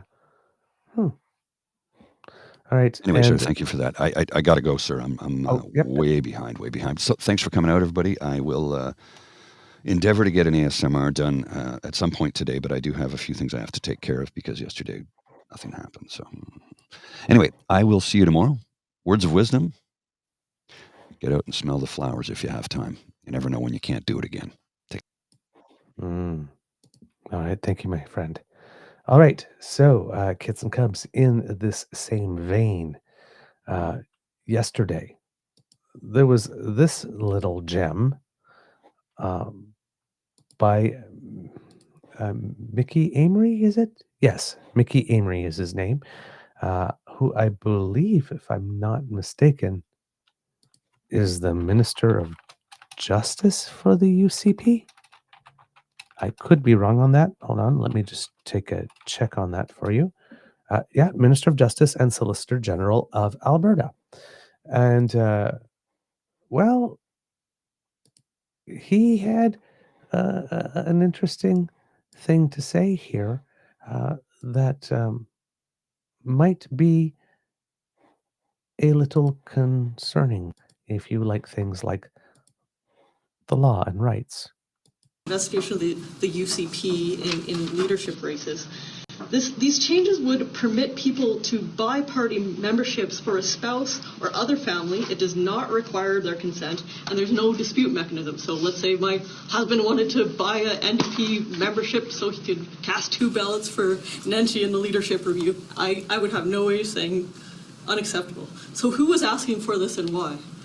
Well, I think generally speaking, families typically have these conversations amongst each other, and they work together. They talk about where their political views are leaning towards. They look to talk and discuss important issues of the day together. We'd like to think that happens in most families, if not all. And certainly having the ability to, for one individual to purchase a membership for a spouse or a child is not intended to indicate or to suggest that there would be some nefarious type of approach. What it was intended to do is allow for one individual in a family to be able to make a purchase, a bulk purchase, if you will, for direct family members when those family members are all in agreement. We don't presuppose that any family member will buy multiple memberships to cast multiple votes for any individual, and we certainly would not suggest that is appropriate whatsoever. But families typically talk about these things at the dinner table, and they have the opportunity to purchase memberships using one credit card from one individual in the family seems to be the natural way that families typically do this, and I think it's appropriate that we allow them to do that. To be more direct, we're actually going to hold the NDP to the same strict standard that we have in the UCP. The UCP has always said you can only buy a membership for yourself or a close family member. You can't bulk buy memberships. And so this will ensure that all political parties have to follow that same strict rule in leadership contests. Her every time I see her, she makes my skin crawl. So you heard that correctly. In this age of foreign interference, they are going to allow someone in a family to buy a membership for everybody, I assume that's a voting age, in their family. With no checks, no balances, no nothing. The same movement that when it comes to Muslim people have a problem with the man of the house, they allegedly have a problem with the man of the house telling the women what to do because they have no rights, according to them, have absolutely no problem in a non-Muslim family, like maybe a Mennonite family or something, with dad being the king of the castle and buying memberships for everybody who's a voting age and maybe filling them out himself and deciding for whom everybody in his household is voting for. But they don't think anybody would do that because families talk about this thing. these things at the table together. That families talk about politics around the dinner table together has absolutely no bearing, relation at all with the fact of one person, one vote, one membership, one person paying. Keep it clean so that there's no opportunity for interference or shenanigans. Oh, well, we think, we don't know, we think. Because I talk about it with my family around my table, I think everybody does that. So therefore, we're going to put a system in place that opens the door for shenanigans and foreign interference and all that kind of stuff. Because we don't think anybody would use it for any bad purposes. Really. Really. Because that's how we do law. Right? We've invented guns. We don't think anybody will ever do anything bad with the guns, so we don't need any laws. Cars. There's nothing for which we don't have any laws. Right? Anything that you manufacture, there are safety standards, right? Oh, we don't think any manufacturer would willingly put out a bad product. It's like, well, we know that they do. And that they have covered up, bad tests and stuff, right? These rules and regulations exist for a reason. We're just willingly going to leave this gap open because we think and we believe. How about we know? How about we know? This is not. And then, of course, Danielle Smith rushes in at the end to try to make this look virtuous by talking about bulk buying of memberships. We're not talking about bulk buying of memberships. We're just talking about everybody in our party who agrees with our worldview buying additional memberships so that they can support people who agree with our worldview. And, well, we don't think they'll fill it out on we don't think that they are as ambitious and as, crooked as we are, I guess. I don't know what the word is for these people, but it's like,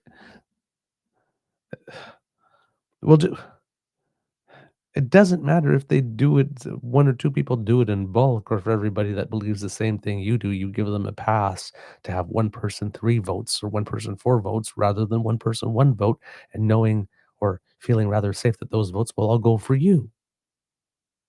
What your ideas are, this is just such nonsense. All of it is nonsense. So clear again, but don't call her a traitor though, because she gets really upset.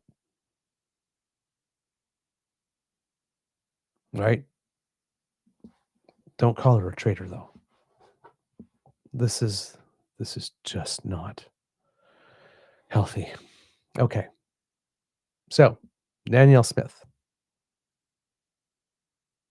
She's clearly going to create problems. Right? Now, again, Danielle Smith just happens to have a little RCMP investigation going on into her administration. And people in the province bringing a lot of attention to stuff. So she needs some real razzle-dazzle. Right? Distraction. Some people to blame. Somebody to fight. A villain. She needs to construct herself a political enemy. Because yesterday, Kits and Cubs, while she was, well, maybe not while she was doing that, while she had that on the schedule, there are other people in Alberta that had other things on the schedule yesterday. There was a big event that took place. This is from the breakdown. And it looks like the rumors are true. There's a grassroots group that is hosting a press conference right now speaking directly to the corrupt care scandal and the former AHS CEO's lawsuit. Let's follow along. The list of speakers is pretty solid. Brace yourselves, y'all. There's some legit heavy hitters here as well. There's a grassroots group that's just delightful, holding up a sign that says, quote, transparency, justice, integrity, and accountability. Looks like they'll be the first speakers today. Friend of the Beaver Lodge, Dave Gray, who was just with us for our election special, is emceeing the event. I have a feeling that this might be something involving the group Alberta Resistance, if that's the case. Looks like things are just about to get started. There's some minor tech issues. The announcement is surrounding the former AHS CEO's lawsuit. So that's Athana Metsalopoulos, former CEO of AHS, who launched a lawsuit because she believes she was wrongfully dismissed for having done her job. Danielle Smith and the UCP claim that she wasn't doing her job. First up is a group of grassroots folks from Daniel Smith's own constituency. They're announcing the launch of a GoFundMe to support the AHS CEO's lawsuit. Turns out the speculation on the government's efforts to crush the former CEO with lawfare track. She needs help. Shelley is speaking for a group of about 6 people from Medicine Hat who have been vocal about their concerns with Smith. She's speaking about the UCP's refusal to call a public inquiry. She says Albertans deserve to know the truth, not toothless investigations. Shelley says that the allegations in the CEO's lawsuit must be tried in court. She's speaking about the UCP's use of 2 law firms using tax dollars to exercise lawfare on Athana Metsalopoulos. They're launching a GoFundMe to ensure that Athana has the resources needed. Shelley confirms that the former CEO is aware of the GoFundMe but didn't solicit it. Shelley stresses that this legal action may be the only way to get to the truth and is asking Albertans to donate to ensure that the truth sees the light. So it seems that what's been going on here behind the scenes is that the government of Alberta, which is UCP-led, has engaged 2 different law firms to try and, make it so expensive for Athana Metsalopoulos to fight her case for wrongful dismissal against the government, thus making sure that the discovery and stuff doesn't come out and government officials don't need to testify. So the people of Alberta have gotten wind of this and are starting a GoFundMe to raise money for her to be able to take on that legal fight. Interesting. Okay. Next up is Dr. Paul Parks. And if we are wondering who Dr. Paul Parks is, he's an emergency physician. He says he's speaking only for himself, but he is throwing his support to the GoFundMe as well. He's fully advocating for the allegations to be tested in court because if the government is burying them, people deserve to know. Dr. Parks is speaking about the lawfare the government is using to crush the lawsuit. Lawfare, taxpayers are paying for it. So yes, people of Alberta, your tax dollars are being used right now by the government to try and break Athana Metsalopoulos so that the allegations she made never get tested in court and that she does not get paid what she is due because they allegedly wrongfully terminated her contract. Dr. Parks is he says that Albertans have the right to know if political interference is affecting their health care. Dr. Parks is saying that when corruption and political interference affect the healthcare system, the costs are measured not only in lost dollars, but lost lives. Dr. Parks says that it is in Albertans' interest that the truth come out. Next, we have Dr. Joe Vipond, who is describes himself as a medical doctor trying desperately to save his children's future. He throws his whole support behind what Dr. Paul Parks has said, speaking to the importance of whistleblowers not being supported but persecuted by the powers that be. He calls the CEO, Athana Metsalopoulos, a hero and says that she deserves Albertans' full support. Dr. Vipond says that he is donating and calls for Albertans to do the same and show all of their support. Next up is Dr. Esther Tailfeathers. She is speaking about her work on addictions and cultural awareness in healthcare. She says that she stands with the AHS CEO. She speaks to the strategy that was being built by Indigenous Wellness Corps. Dr. Tailfeathers speaks to the excitement that was present in the hiring of Dr. Dina Hinshaw. She says that Danielle Smith directly called to have her position terminated. She says that there's a pattern of interference and that the term harm reduction was ordered out of AHS documents. Dr. Tailfeathers says that she resigned and she didn't take severance so that she didn't have to sign an NDA and she could raise the alarm with Albertans. She speaks, too, to the disproportionate risk and outcomes to First Nations and Indigenous peoples. Dr. Tailsfeather says that Adriana Lagrange denied residential schools when she was education minister and speaks to the fracturing of healthcare creating barriers for people to access services. She also addresses the chaos in the healthcare system since Danielle Smith's restructuring. She speaks to a culture of fear in healthcare, that people are afraid to speak out in fear of reprisal. She says that institutional expertise and experience are being lost. Dr. Tailfeathers is also addressing the administrative bloat that has occurred since Smith began to tear apart healthcare. She calls the appointment of Tremblay a conflict of interest and says that the Premier and Lagrange have a track record of dishonesty and covering up the truth. She demands a public judicial inquiry and calls for support of Athana Mentzelopoulos. Next, speaking is Len Olson, who's a retired business and political consultant. He says, and he speaks to the need for transparency in government. He says that it is paired with accountability, says that government should be transparent, and that Smith has a level of transparency of 0. He says Smith and the UCP actively resist accountability.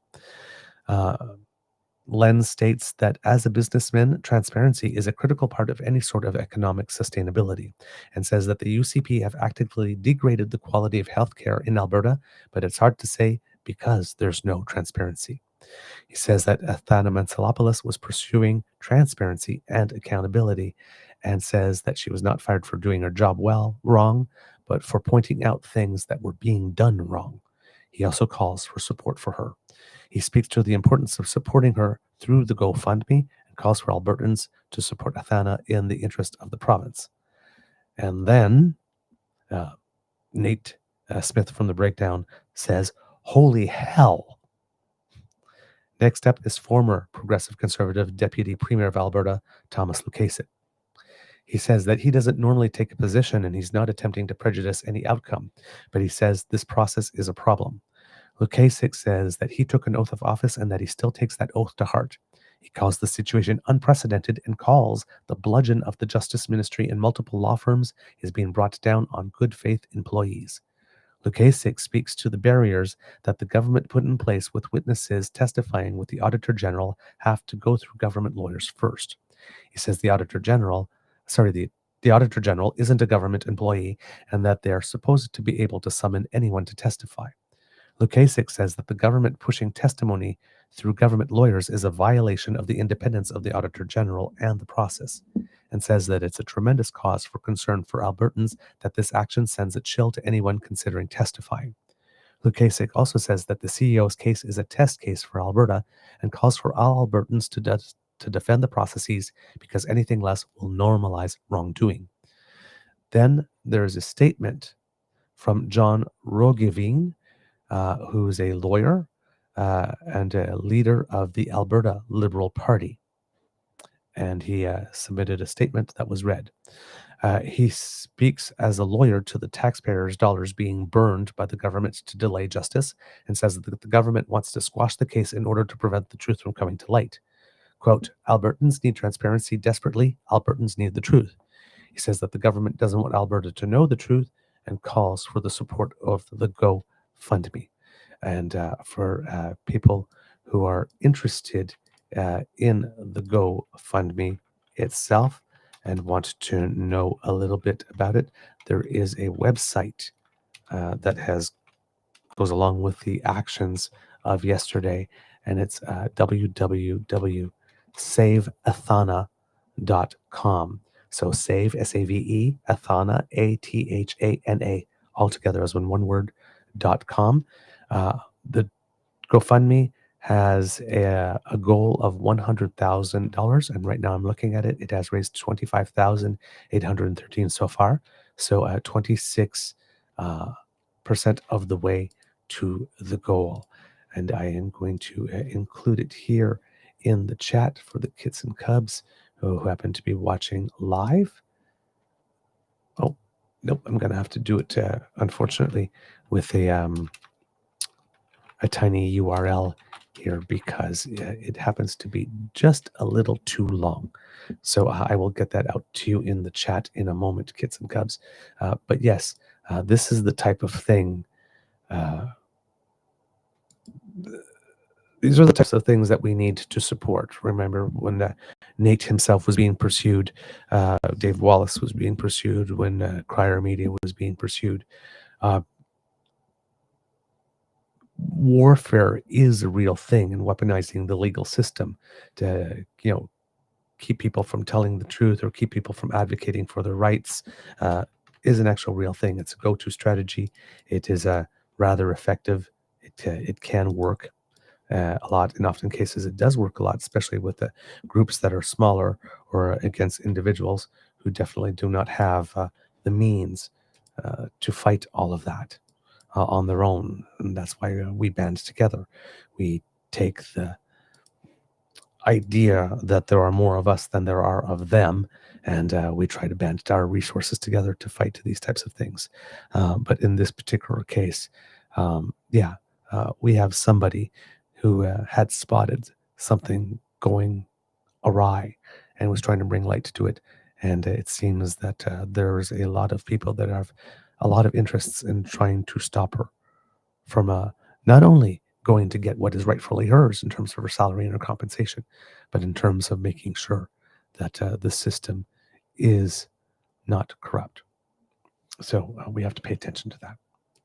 So that's going on with Danielle. Then there are two other premiers. We talked a little bit about them yesterday who were causing some trouble for the Conservatives. Now, Danielle is causing trouble for herself, but trying to cause trouble for Mark Carney. That's true in doing this. So she's clearly indicating that she's not going to be on Team Canada in any way, and she's going to try to make life difficult for the Prime Minister. I'm guessing the objective here is, given that he only got a minority for 2 years, just try to saddle him with a whole bunch of things, call him every name in the book. Hopefully there'll be another federal election, and then the Conservatives will be able to slide in then. And that's what Pierre Poilièvre is hoping as well, I'm sure, by trying to stay on. Whether or not she's helping or hurting here is a whole other thing to be debated. And whether or not that's going to help her or hurt her, we don't know. There's a good portion of this, unfortunately, that is, again, as we mentioned, distraction on her part, because, well, she needs a few, to be honest. But also clearly on brand for her. Nothing is going to change with her. It's going to be the same attack mode that she's always been on, vilifying Ottawa to try to elevate herself. And of course, in this particular case, vilifying the NDP.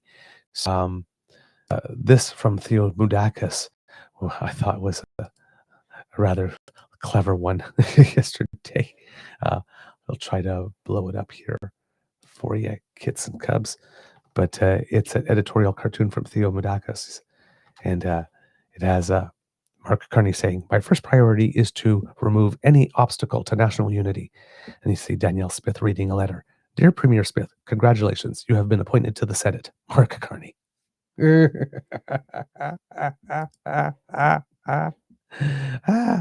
That would be a good way. That would be a clever way to get her out of the way. I'm not sure that that's going to happen, though. But yeah, it would definitely be clever. So she's not going to be helpful. That's very clear. Now, there are two other premiers that are getting in the way, but they're getting in the way of Pierre Poilièvre's ambitions in order to be able to remain. Now, again, we've seen a lot of people over the past few days, particularly from the pro-Poilièvre side, rushing to the camera saying, well, there's no reason to go, he can stay, all that good stuff. He's been working really hard. Look at all these wonderful results he got. All those results are good, but again, loser talk, right? He lost the election. He lost his seat. And even in his own writing, again, right, they're pointing to stuff like when Doug Ford was reelected, this many people voted for him in his riding. Pierre had like so many more people vote for him in his riding. Yeah, but they weren't similar elections, right? The voter turnout in general for the Ontario election was way lower than the national one. So, of course, with different voter turnouts, you expect to get more votes. But Doug Ford increased his vote share in his riding, was Pierre dropped by 6%. So, again, the people from the Conservative who point to the first top line number, well, he got more. Okay, but what did that mean in real life? Doug Ford got a third mandate, got his seat. Pierre did not get a mandate and lost his seat. It's about seats. Doug Ford actually said that in one of the comments dismissing. It's like, yeah, you count the votes, but at the end of the day, it's about seats. And Pierre did not get the seats, not even his own. Hey, Canadians elected a parliament without Pierre Poilièvre in it. For a change.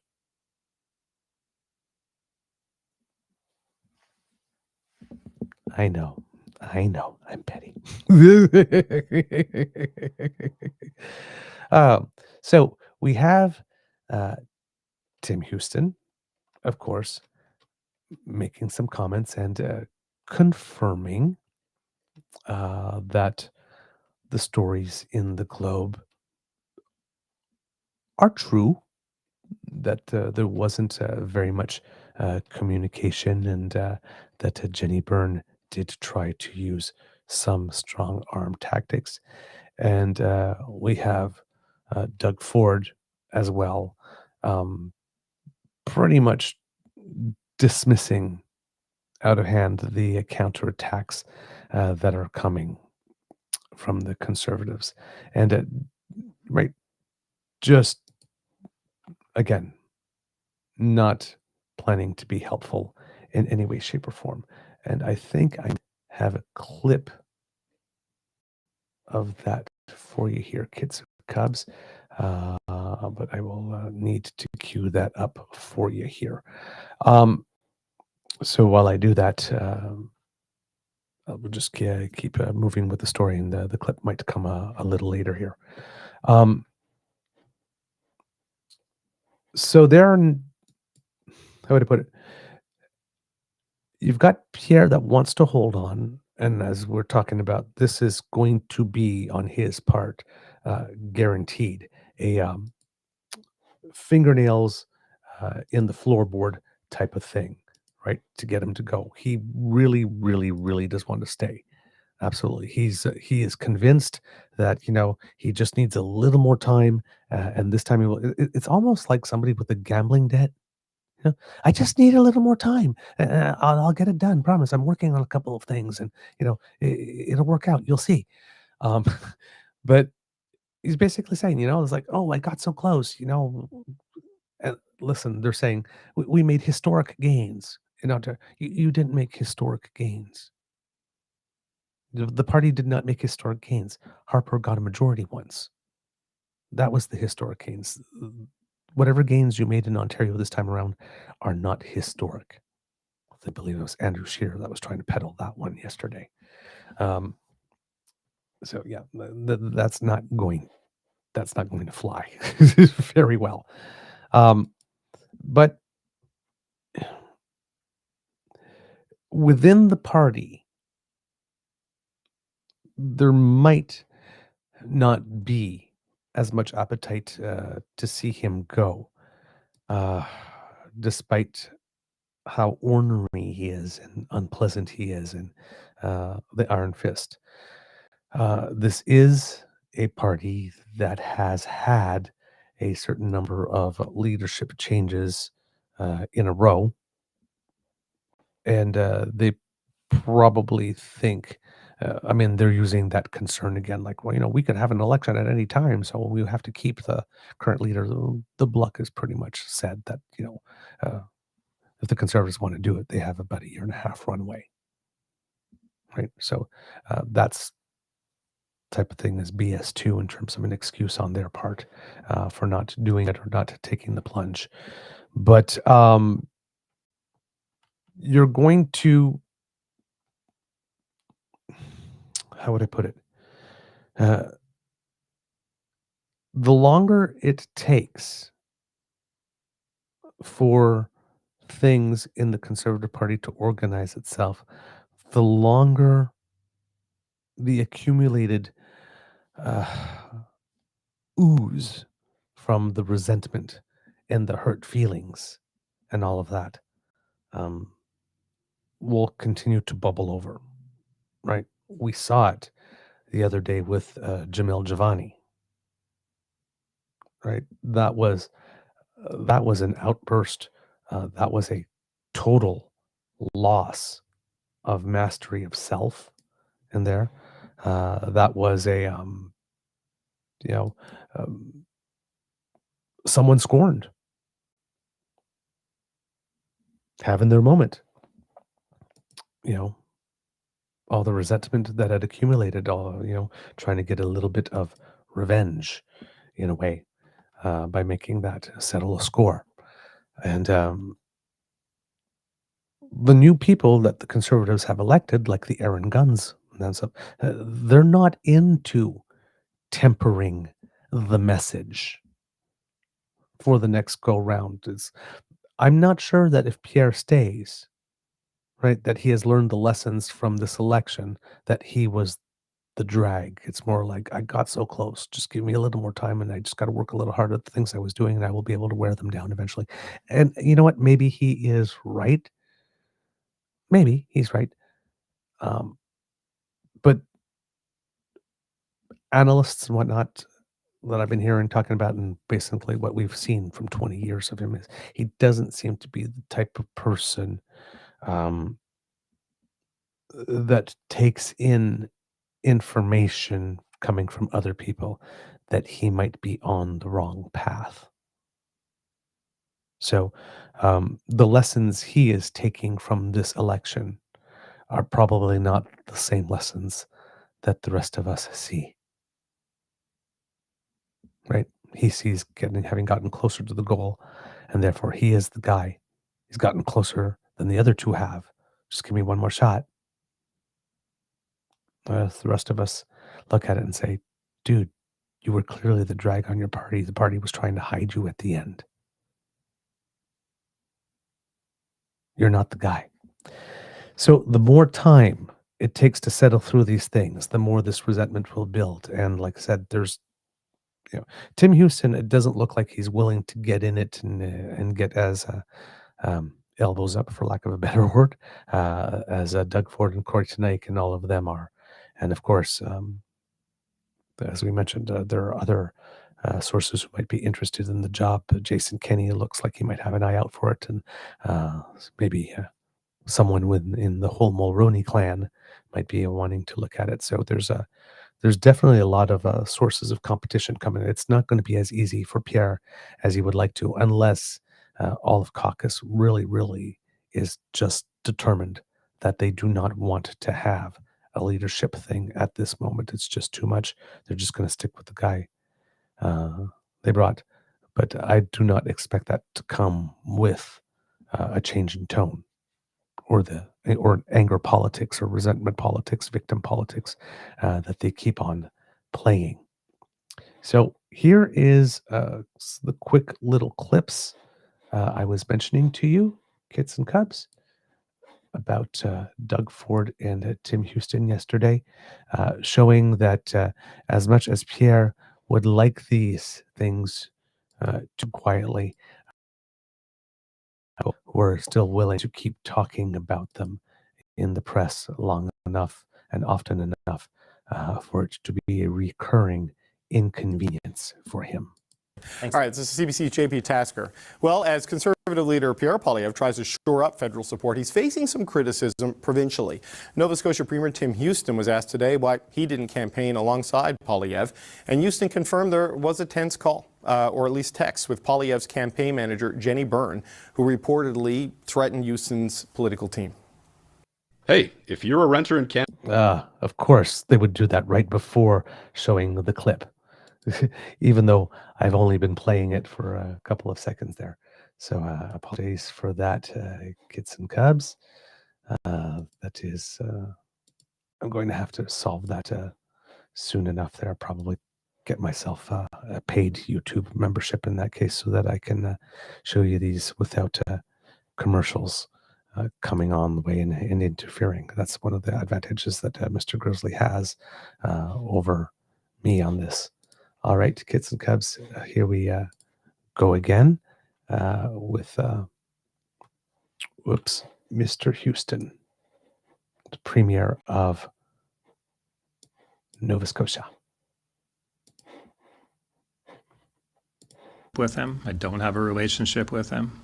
Obviously, during our campaign, there was a situation. I think the Globe story was pretty accurate. Is that something that happened there that kind of probably had ramifications on both sides. I think the Conservative Party of Canada was very good at pushing people away, not so good at pulling people in, and I think that they probably saw that in some of the results they had across the country.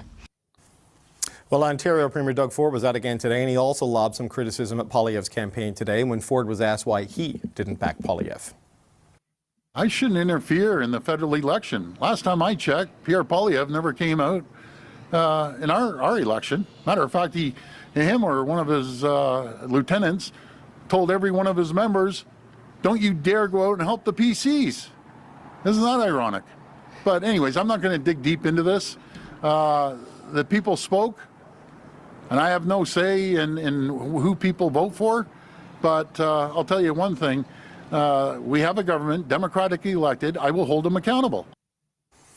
Okay, despite their issues with... All right. So, right? Doug Ford seems to be taking particular delight in sticking it to him. But a lot of this is very junior high.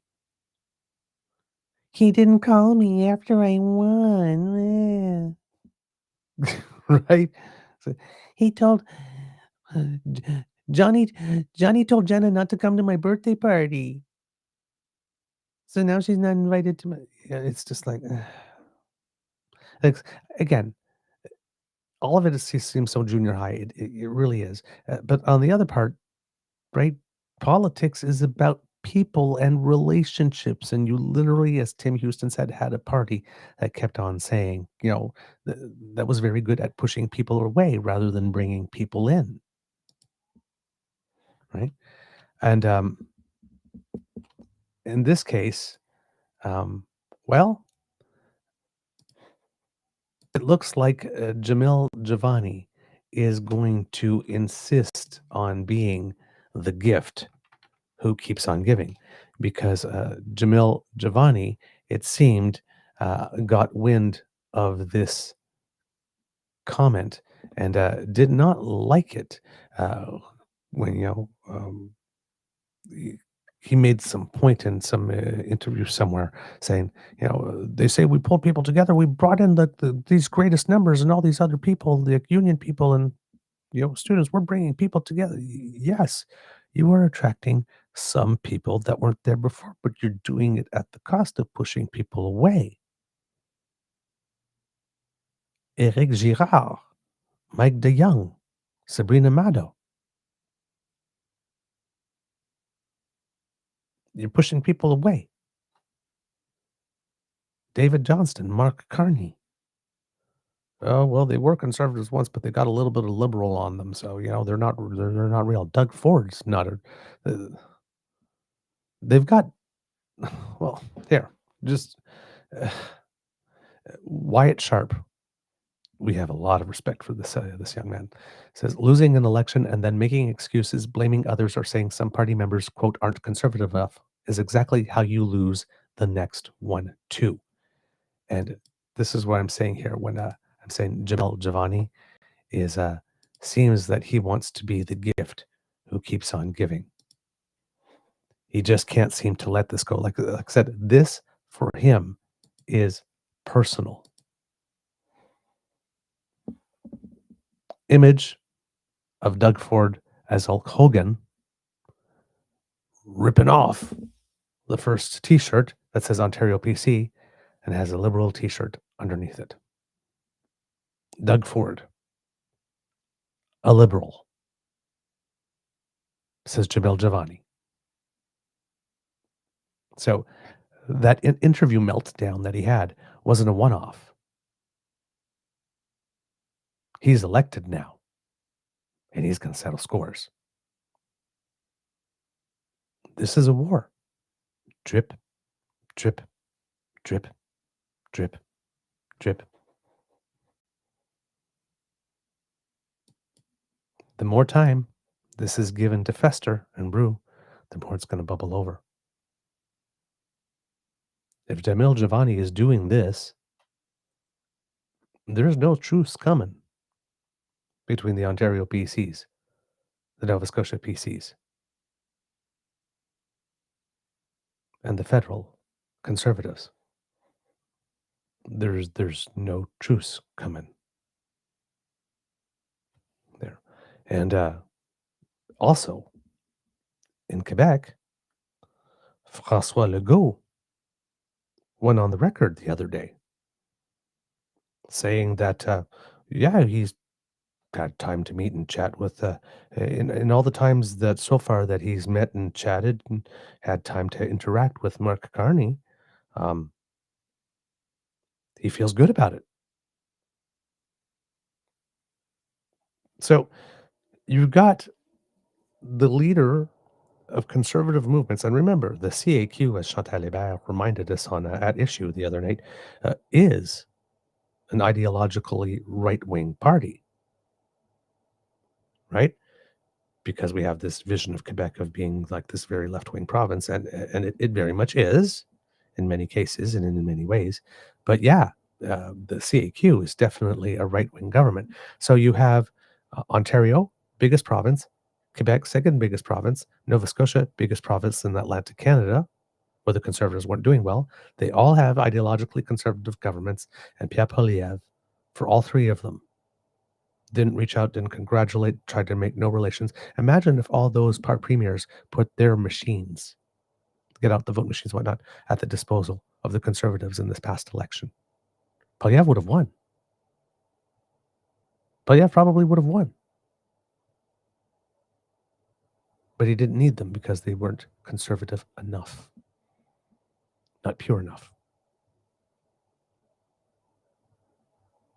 So Mark Carney has a great opportunity right now to establish some very solid inroads on the federal provincial thing, with moving the whole economy forward in a different direction with Doug Ford, Tim Houston, and François Legault. And if Pierre remains leader, he won't be able to get them back.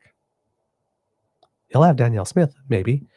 The jury's still out on whether or not she tried to sink him because she would like his job too, or whether or not she would like to probably. I'm sure that she would really love to leave what's going on in Alberta right now behind her and try for a bigger job where she can turn around and says, well, I'm not the premier anymore, so ministerial responsibility, that's someone else's now, and just keep on living her life.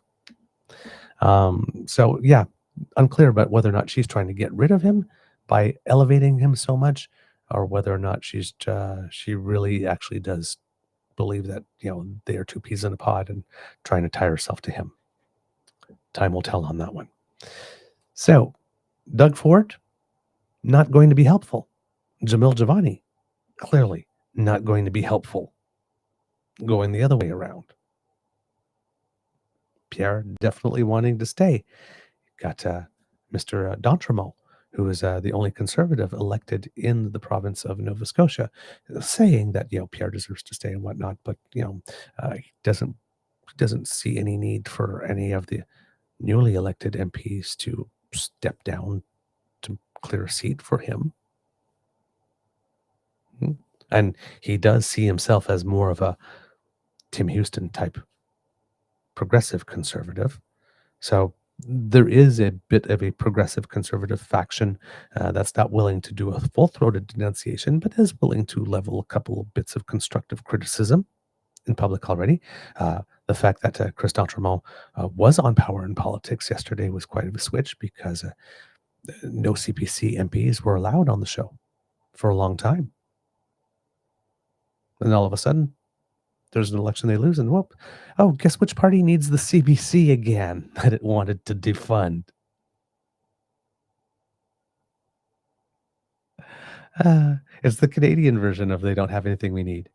CBC is good for nothing, has nothing we need. We just lost an election. Oh, God, I sent our people onto the CBC to talk to the nation. Apparently, there's some photos of the people from the Western Standard Row watching the results coming in on the CBC. It's like, yeah, the jokes write themselves, right? So you got conservative MPs appearing on the CBC. Another switch, too. Elizabeth May yesterday was on Power and Politics. She had mentioned that Rosemary Barton had pretty much blacklisted her. All of a sudden, she's back, too. It's amazing how an election changes a couple of things. Isn't it? All this new behavior, all of a sudden. now that an election is over. Interesting.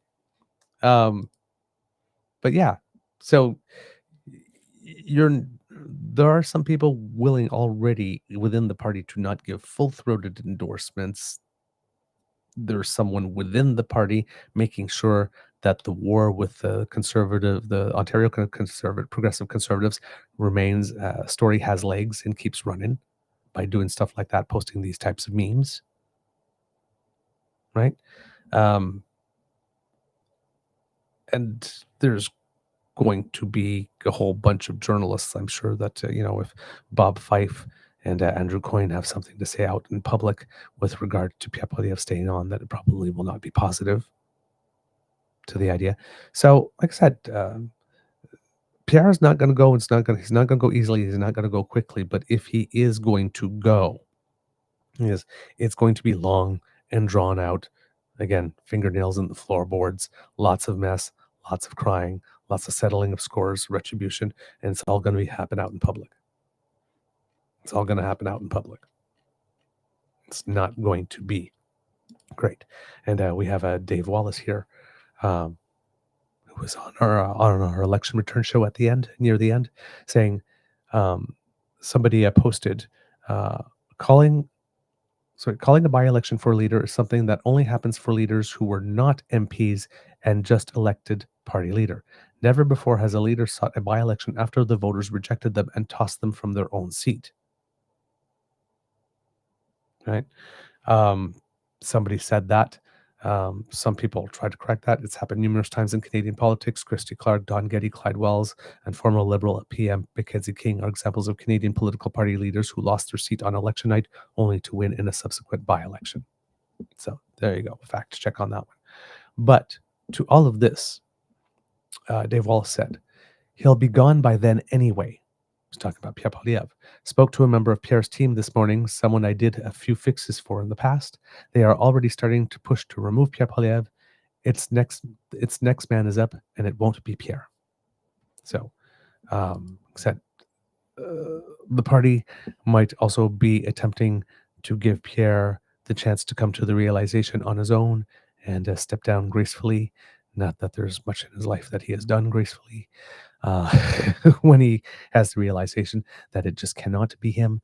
But gosh darn it, he's going to try. Popcorn, anyone? Yeah, this could be good. And hey, who knows?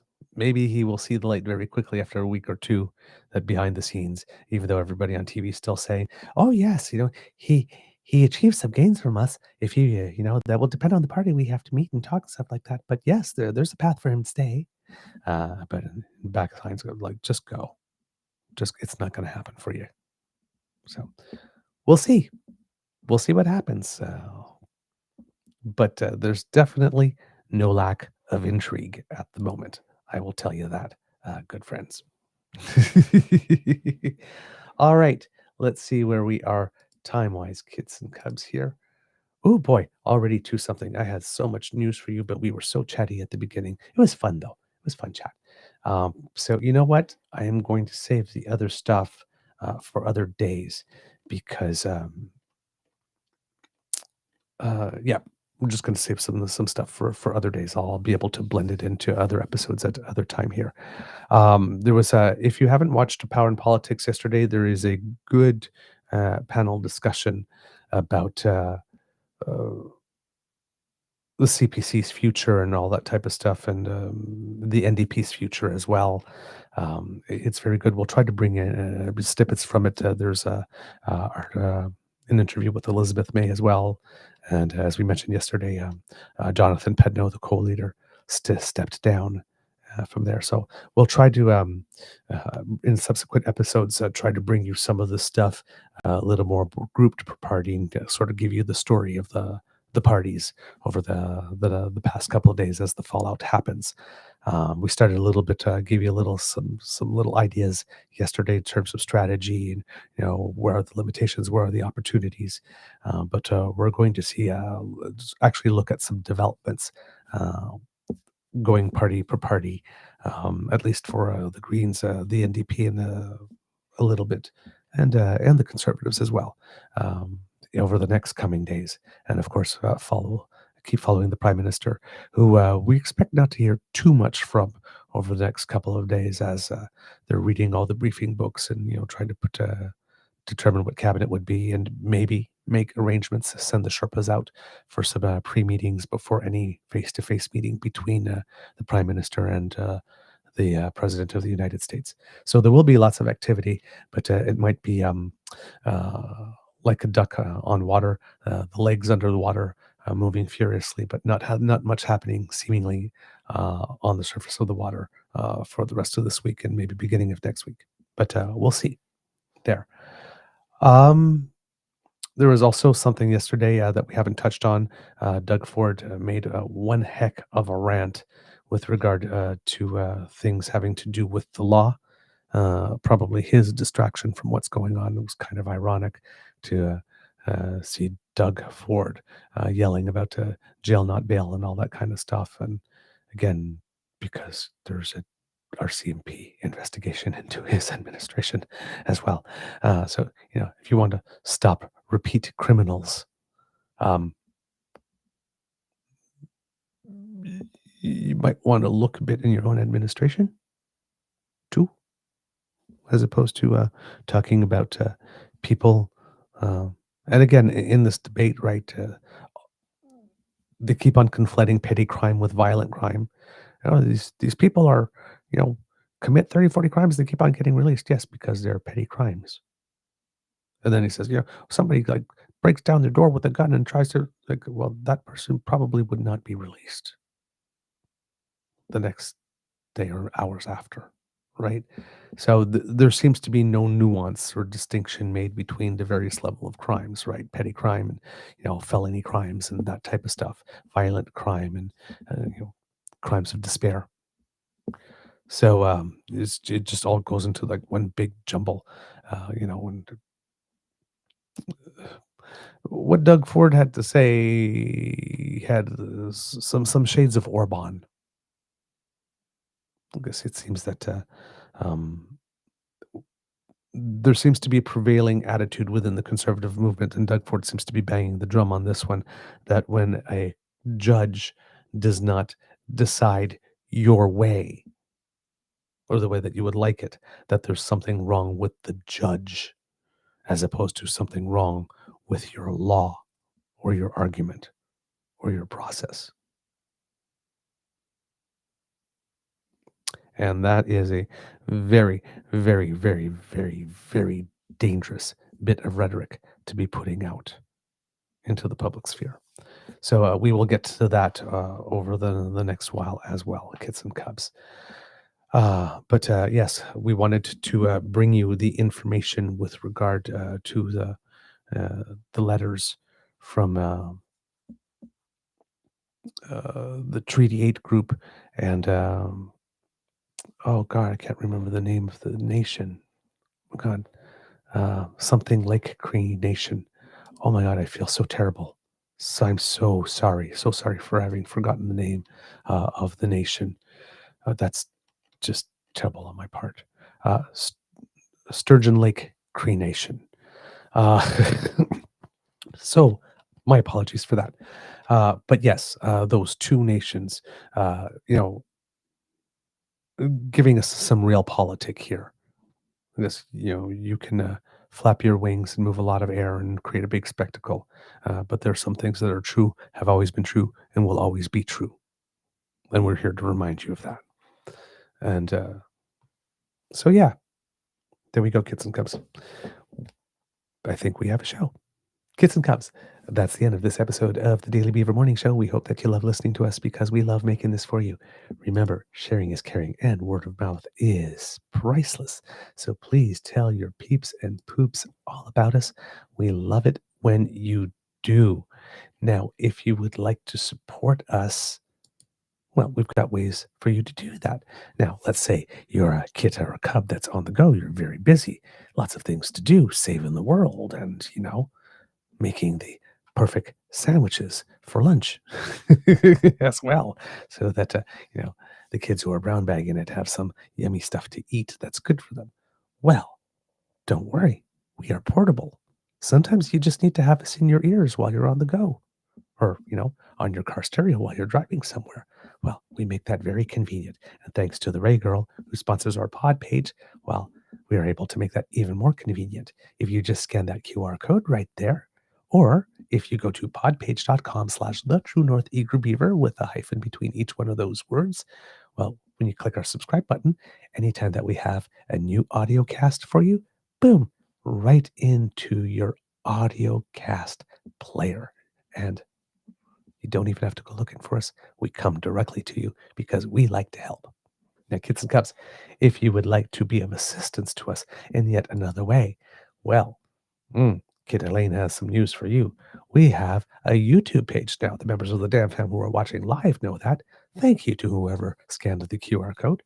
The members of the Dam Fam are aware of that, but maybe you at home are not who are listening. But yes, we have a YouTube page where you can watch us in video format, video cast, if you would like to do that. And if you happen to be able to join us live in the morning, you can join the conversation with the best Dam Fam in all of podcasting. So please go to our YouTube page, True North Eager Beaver Media on YouTube, and we have 3 buttons for you: like, share, and subscribe. Please click them. It makes us very, very happy when you do, and it really does help us out with the algorithms, and we appreciate that help. Also, if you happen to be listening to us in podcast form on Apple Podcasts, stars and reviews help us with the algorithm a lot. It apparently boosts your visibility and all that good stuff. So, thanks for all your help that you do that. Also, when you retweet us and share us on your socials and write something atop of whatever it is that you are sharing, that's gold, right? So we appreciate everything that you do for us in helping us to get the word out. If you would like to help us in other ways, we do incur some costs to bring the show to you. So if you find what we do of value and you would like to offer us some support and encouragement to do more of it for you and develop new products and different types of things for you, we would be happy to receive your expressions of gratitude and encouragement via our tip jar that we affectionately call the Emergency Hydration Fund, because, hey, you got to do your bit to keep your beaver moist. Some extra S's there on that one. So if you would like us to keep on speaking moistly to you, because dry beaver is a very bad thing, well then, a little contribution, if you happen to have some spare change, to the Emergency Hydration Fund, also known as our tip jar, would be very helpful. And you can do that via our coffee page. Now that's coffee spelled ko-fi.com/eagerbeaver, all in one word. And if you go there and leave us a little something, well, hey, not only will you earn our undying gratitude, but you will instantly become 18.3% more interesting at parties. We've tested it at the Beaver Lodge Labs. It's just science. So, make yourself more magnetic. Tipping is very sexy. So we appreciate everything that you're able to do for us. We really, really, truly do. And thank you to everyone who made April a decent month for us with our election coverage. We didn't have time to do a lot of our Friday fundraisers on our YouTube chat. So those of you who still thought of us throughout the month with everything going on, we are very, very grateful. So every drop until adds to the pot. It helps. No donation is too small. So if you would like to buy me a congratulatory or an Atta Beaver cup of hot chocolate, or Mr. Grizzly cup of coffee, we would be most obliged for the generosity. All right, kids and cubs, that's all we got for that part. Because democracy is something that you do, remember, there is a Liberal leadership race in the province of Quebec coming up. Results will be in June, so do what you need to do to find out who are the candidates and to register to vote if that is still open. I do promise that now that I have time, I will actually look more into it and be able to tell you more than there's just a Liberal leadership race going on. And give you more details. But yes, that is happening in June. So please know that that's there. And of course, over the next couple of days, just try to inoculate yourself, because there's going to be a lot of BS and attempts to gaslight and with different theories and stuff from all around. So take in the bits of information, put them in the file folder, but don't necessarily act on them and then wait to see if you get anything that's corroborating, or whether or not it was just something that happened and then fizzled out there and didn't go any further. This is going to move into the words of wisdom part, but in these times we need to manage our emotions, and particularly manage our cortisol, and that means like not having our emotions go what every time we see something on the web that's going to cause us to react. Remember, a lot of this content is generated for the purposes of generating, catalyzing, if you would, as Mr. Carney says, that what reaction, getting you all inflamed so that you bypass the logic center and then you respond emotionally.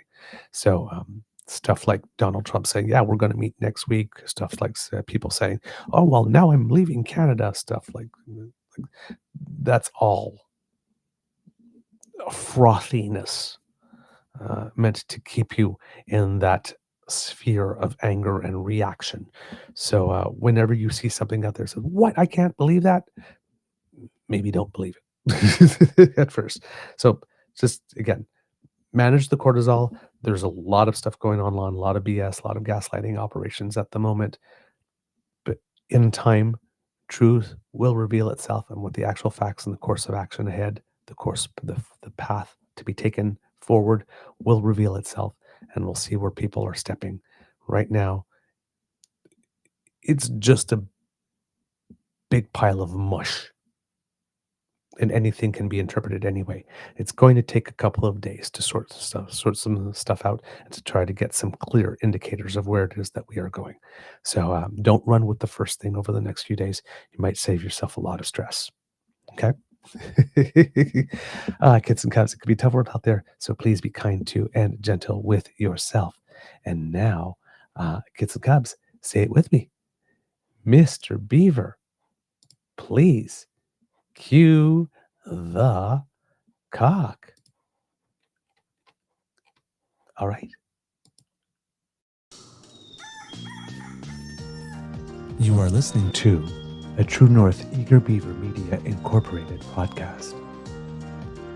The True North Eager Beaver podcasts are proudly brought to you by our founding sponsors, the Misfit Mysteries from Corvid Moon Publishing, your source for science fiction, fantasy, and cozy mysteries featuring a broad diversity of characters, CanadianTarot.com, their uniquely Canadian online eclectic tarot community, and the Peppermaster, hot pepper sauces made from farm-fresh ingredients to thrill your taste buds and expand your mind. We are grateful to the Crier Media Network for its support, Pete Jarvis for our artwork, and Paul Joseph Something for our opening and closing sequence music.